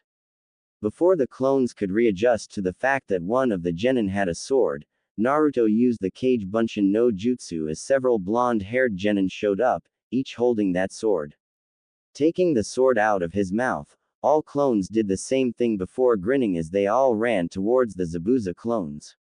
While this was going on, Sakura used the confusion to draw out one of her more advanced cards out and added chakra to it. Kagami Bunshin no Jutsu, mirror clone technique, and as she said this, a mirror appeared behind her as it took the reflection of Sakura and then came out of the mirror. After using the mirror card and one of her original jutsus, Sakura was feeling weak. Seeing that the Kage Bunshin Naruto summoned were being dispelled, the two Sakuras nodded, seeing the subtle change that Naruto used and most likely the plan he quickly made in the process. The pair of Sakura continued to watch Naruto's plan unfold as he tossed a folded large shuriken to Sasuke, who grabbed it by the handle. It felt a bit heavier to him as he caught and figured out Naruto's plan. I see what you want to do, Naruto. It's pretty good, considering that it came from you, he thought to himself as he spun around after catching the blade, the spin caused by his own momentum and that of the hidden Naruto. Unfolding it, Sasuke smirked as he stared at Zabuza. Fuma Shuriken. Kage Shuriken no Jutsu, he muttered to himself so that the clone wouldn't hear him. A shuriken doesn't work on me, brat, the clone said, but Sasuke ignored it as he jumped into the air in order to get the right angle to throw the weapon. Once he got to the right height, thanks to the help of chakra, twirling in the air, he threw the shuriken as the clone just stood there. Using his chakra to break his fall, Sasuke smirked as he saw the shuriken not even touch the clone, just like what he wanted as it headed for the original, who still had their sensei in that prison jutsu of his. I see now, so you're going after the real one this time, but it's too easy for me. Zabuza thought before extending his left arm and catching the weapon in the center, causing it to immediately stop spinning and giving him a weapon to use. However, he didn't see the second shuriken come at him until it was almost too late. Due to his years of training, Zabuza was able to jump over the spinning blade of death. As Tazuna paled from the fact that it didn't work, Sasuke only smirked before the shuriken that Zabuza jumped over transformed into Naruto. As Zabuza turned around, all he could hear was, "Dodge this," before he threw the kunai that he was holding onto straight at Zabuza's face. Survivor instincts kicked in as the hand holding the water prison in place moved to catch the kunai that was heading towards his face, the jutsu unraveling as he did so. However, the kunai also glanced his cheek, drawing blood. Turning around, Zabuza was pissed, as he used the momentum from his turn to start twirling the shuriken that he caught from earlier. You damn kid! Zabuza shouted as Naruto looked on in shock, cursing himself for returning his sword so that he could throw the kunai. However, before Zabuza could throw the folding shuriken, blood flew towards him from the side. As he turned around, Kakashi's right arm was bleeding, but the metal plate covering the back of his hand blocking and causing the blade to revert to its fang-like appearance. As Naruto fell into the water, the same substance that Kakashi and Zabuza were standing on, Hosaki filed away the information for later. Kakashi looked at Zabuza, extremely pissed and fired off a concentrated shot of killer intent at the nuke nin, recoiling a small bit as everything was fired at him, in such a close range. Naruto, your plan was impressive. All three of you have surely grown, he said as Naruto grinned and explained his plan to Kakashi, causing Zabuza to growl at the cunningness of the brat. I temporarily lost myself in the moment and cancelled the Suoro no Jutsu, Zabuza started before Kakashi interrupted him. You didn't cancel it, you were forced to. Now then let me tell you something, the same jutsu won't work against me twice. What are you going to do now? Kakashi asked as he saw a crazy glint in Zabuza's eye before he had to brace his arm for the amount of force that was being put behind the fanged weapon. Before long though, Kakashi knocked the weapon away, having it spiral off into the distance. Making a mental note to either retrieve it or get another one made for Sasuke. Kakashi and Zabuza both jumped away, Kakashi's Sharingan having him mimic Zabuza down to the exact movement of hand seals. As they landed, They both continued the hand seal chain that they were using. After several hand seals, ending in the tori, bird, seal, Sweden, Suiryuden no Jutsu, came from both Kakashi and Zabuza as two dragons made completely of water rose from the pond they were on as they created a double helix before hitting each other, the dragons canceling each other out. This crash of water sent a wave of water, covering Naruto for a few seconds, to the coast as well, getting Sakura, Sasuke and Tazuna wet as well. After recovering from the force of the water, Sasuke was impressed. He formed that many seals in just a few seconds, and copied them perfectly, he thought to himself as he used an E-ranked Kaden Jutsu to dry himself off, offering to do the same for the others. Nodding, Sasuke used the same jutsu for Tazuna and Sakura. As Naruto broke the surface for air once again, he saw Zabuza's blade being blocked by a simple kunai from Kakashi. How is he doing that? Naruto thought to himself as Hosaki giggled to herself, knowing that he was using chakra to enforce the metal and not have it be cut into two. As this was going on, Zabuza was noticing something weird going on. The Sharingan is supposed to be an ability where the user memorizes the opponent's techniques and copies it, but the jutsu was activated at the same time. Did he already know it? This guy, Zabuza thought to himself before he felt Haku's presence in the area and hid a grin as he jumped back to get a better position, Kakashi copying him as well. Growling, he ran in a half circle to the left, Kakashi once again copying his movements. As he went to gather chakra with the ram seal, Kakashi also copied that, not only the chakra gathering, but the way he gathered the chakra as well. He's moving just like him, and with such perfect timing. Tazuna said in shock, amazed at what Kakashi was doing. Sasuke. Sakura asked as Sasuke ignored her, focusing on the fight in front of him, not only wondering how Kakashi obtained the Sharingan, but how he was able to hone in and use it as he was fighting. Sasuke continued to look onwards at the fight, multiple questions forming in his head. This guy, my movements are being perfectly predicted by him. Kakashi finished, irritating the man even more. What? He read what I was going to say in my mind. Damn it, this guy Zabuza thought as he put his hands in a half-tori seal in order to try and confuse Kakashi's Sharingan. However, it didn't work as Kakashi mirrored it as well. Has such unpleasant eyes, right? Zabuza switched seals, now in a Tora Tiger, hand seal, what you're doing is just copying and nothing original. You can't beat me, you monkey. Zabuza started as Kakashi repeated the last part exactly as he was saying it, pissing off the nuke nin even more.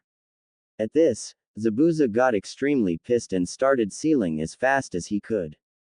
I'll make it so that you'll never open that damn copycat mouth of yours again, he said as he continued doing hand seals. However, in the middle of the jutsu sequence, Zabuza saw a shadow behind Kakashi. Staring at it, the shadow started to take shape and make it look like him. How can that be? Is he using some sort of genjutsu? He asked himself as Kakashi went on with the ninjutsu that Zabuza planned to use himself, completing it. Sweden. Daibikufu no Jutsu, Water Element, Grand Waterfall Technique. Wah what? Zabuza shouted as the water in front of Kakashi started to swirl and form a whirlpool before a circle appeared before filling in the circle. Once the circle was completely filled, it shot out at Zabuza in a condensed blast, trying to drown the sword-wielding shinobi. Unfortunately, as a side effect, Naruto and the others were hit lightly with the jutsu. As he was underwater, Zabuza pondered on what happened. I was the one who tried using the jutsu, but I couldn't keep up with his jutsu.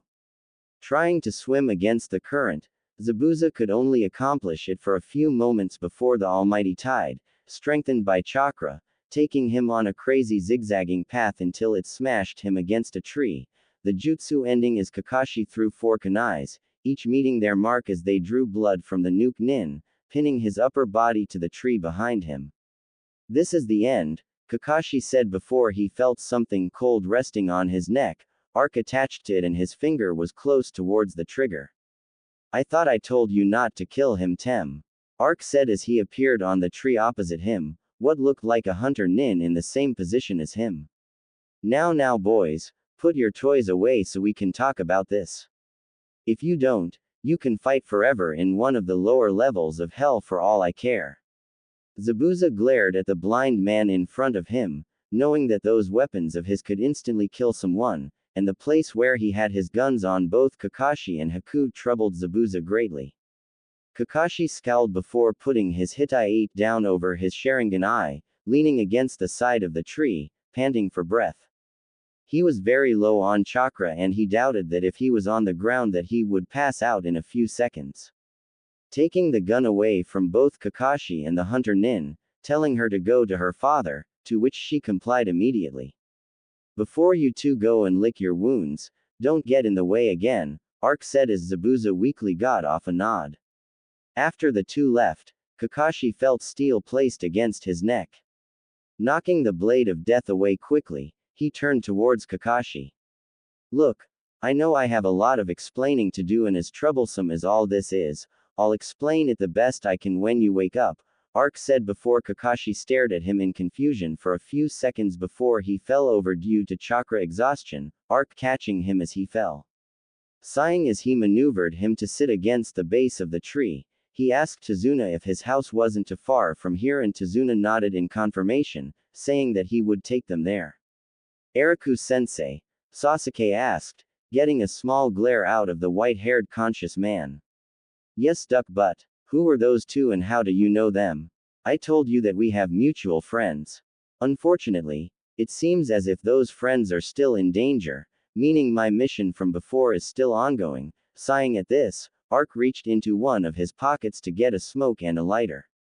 Pulling it out and lighting the cancer stick, Ark sighed and continued, that woman can be so troublesome at times, to which all three genin looked at him curiously. Ark just replied that it was none of their business as he picked up Kakashi. Turning to Tazuna, he told the man to lead the way. You asked for me, Hokage-sama. A member of the Anbu asked after closing the door, on behalf of the Hokage's orders. I did. You can remove your mask if you want, Itachi-kun, Sarutobi said as Itachi removed his mask, waiting for whatever the Hokage asked of him next. Motioning for him to sit, Itachi did so, confused as to what the Hokage wanted of him. Hokage-sama, if you don't mind me asking, why did you ask me here? And at this, Sarutobi sighed. Itachi-kun, I have some very unfortunate news for you. I have received rumors that Fugaku and some of the other members of the Uchiha clan are planning on a coup d'etat. The only problem I have is that I cannot find any evidence to prove or disprove this rumor. And since you can only trust me with this sensitive information, you want me to check and see if the rumors are true. Precisely. I know it will be hard for you, but I need you to keep an eye on your fellow clansmen, and report anything suspicious to me. Can you do that, Itachi-kun? If it is for the safety of Konohagakure, I will do it, Hokage-sama, Itachi said as he replaced his mask, bowing at the Hokage as he stood up. Thank you, Itachi-kun. Please be discreet as possible. I don't want to hear that anything happened to you, Sarutobi said as Itachi nodded. I'll be as silent as the crows, Sarutobi-sama. If I may, I need to get back to my duties as an older brother, Itachi said as the Hokage let him go, grinning at the fact that Itachi's younger brother was helping to melt Itachi's cold heart. Looking at the door where Itachi just left, the old man sighed, feeling his age for the first time in decades. Sighing, he wished that there was something he could do for Itachi. I wish you luck, Itachi-kun, and I hope these rumors are false. It's not much, but this is my home. It will do, Tazuna-san, Ark replied as he carried Kakashi on his back. He wasn't happy that Byakuya and Yugito were once again in danger. Although, then again, torturing and showing this Getu person why you don't piss off a dragon and live to tell the tale. While he was musing, Naruto went towards the door and knocked on it. I have a key, Tazuna started to say when he heard movement from inside. Seeing that the brat wasn't going to listen to him, the bridge builder decided just to sigh and keep his thoughts to himself. Yugito was sleeping on the couch when she heard the knocking. Hissing slightly in annoyance, she headed towards the door. Sending her chakra outwards, she sensed one person with no chakra, a person with a small medium chakra pool, two people with larger chakra sources, and then, the last person she sensed caused her to get up right away and head towards the door. Opening it quickly, someone fell down on top of her. Oomph. Naruto said as he fell backwards onto a female, she smells like cat. She smells like a cat, great, he thought to himself as Hosaki started giggling, already liking where this was going. A few seconds after giggling, she noticed something. Naru-kun, ask this girl if she knows the name Hikaru. Not questioning Sake-chan's wisdom, Naruto did as was asked, getting her to take a double look from the girl before throwing Naruto off. How do you know Hikaru-ka-san? The girl asked, causing Naruto to look at her as Ark chuckled, telling her that it would probably be best to wait until later to get the answer for that question. Yugito-chan, meet Naruto-kun. Naruto-kun, meet Yugito-chan, he said as the two looked at each other. Tazuna-san, where can I put Kakashi-senpai? Follow me, I'll show you where you can put him, he said as led Ark upstairs into one of the empty rooms. After Ark put Kakashi down on the tatami mat that was set out for him, Ark sat down before sighing. If Yugito-chan is here, then where's Baya-chan? While that was going on, the four downstairs were getting to know each other, Yugito getting to know the three genin from Konoha, and they getting to know her. After hearing how similar her childhood was to Naruto's, she hugged the blonde-haired Kunoichi. Startled at the action, Yugito stiffened up for a few seconds before awkwardly returning the hug. What was that for Sakura-san? You went through the same as Naruto-kun did, and I usually hug him so, I'm sorry if I offended you Yugito-chan, Sakura said, to which Yugito quickly shook her head, explaining that she was just surprised. Dragon and Sword Master. Finally done. I think this was my longest chapter to date, coming in at 30 pages, give or take with author notes. Anyways, not only has the wave mission started, but also something darker and more sinister back in Konoha.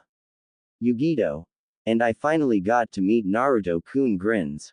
Dragon and Sword Master. Teasing someone likes their new Kitsune-kun Kaneko-chan. Yugito. Blushes BBQ quiet you.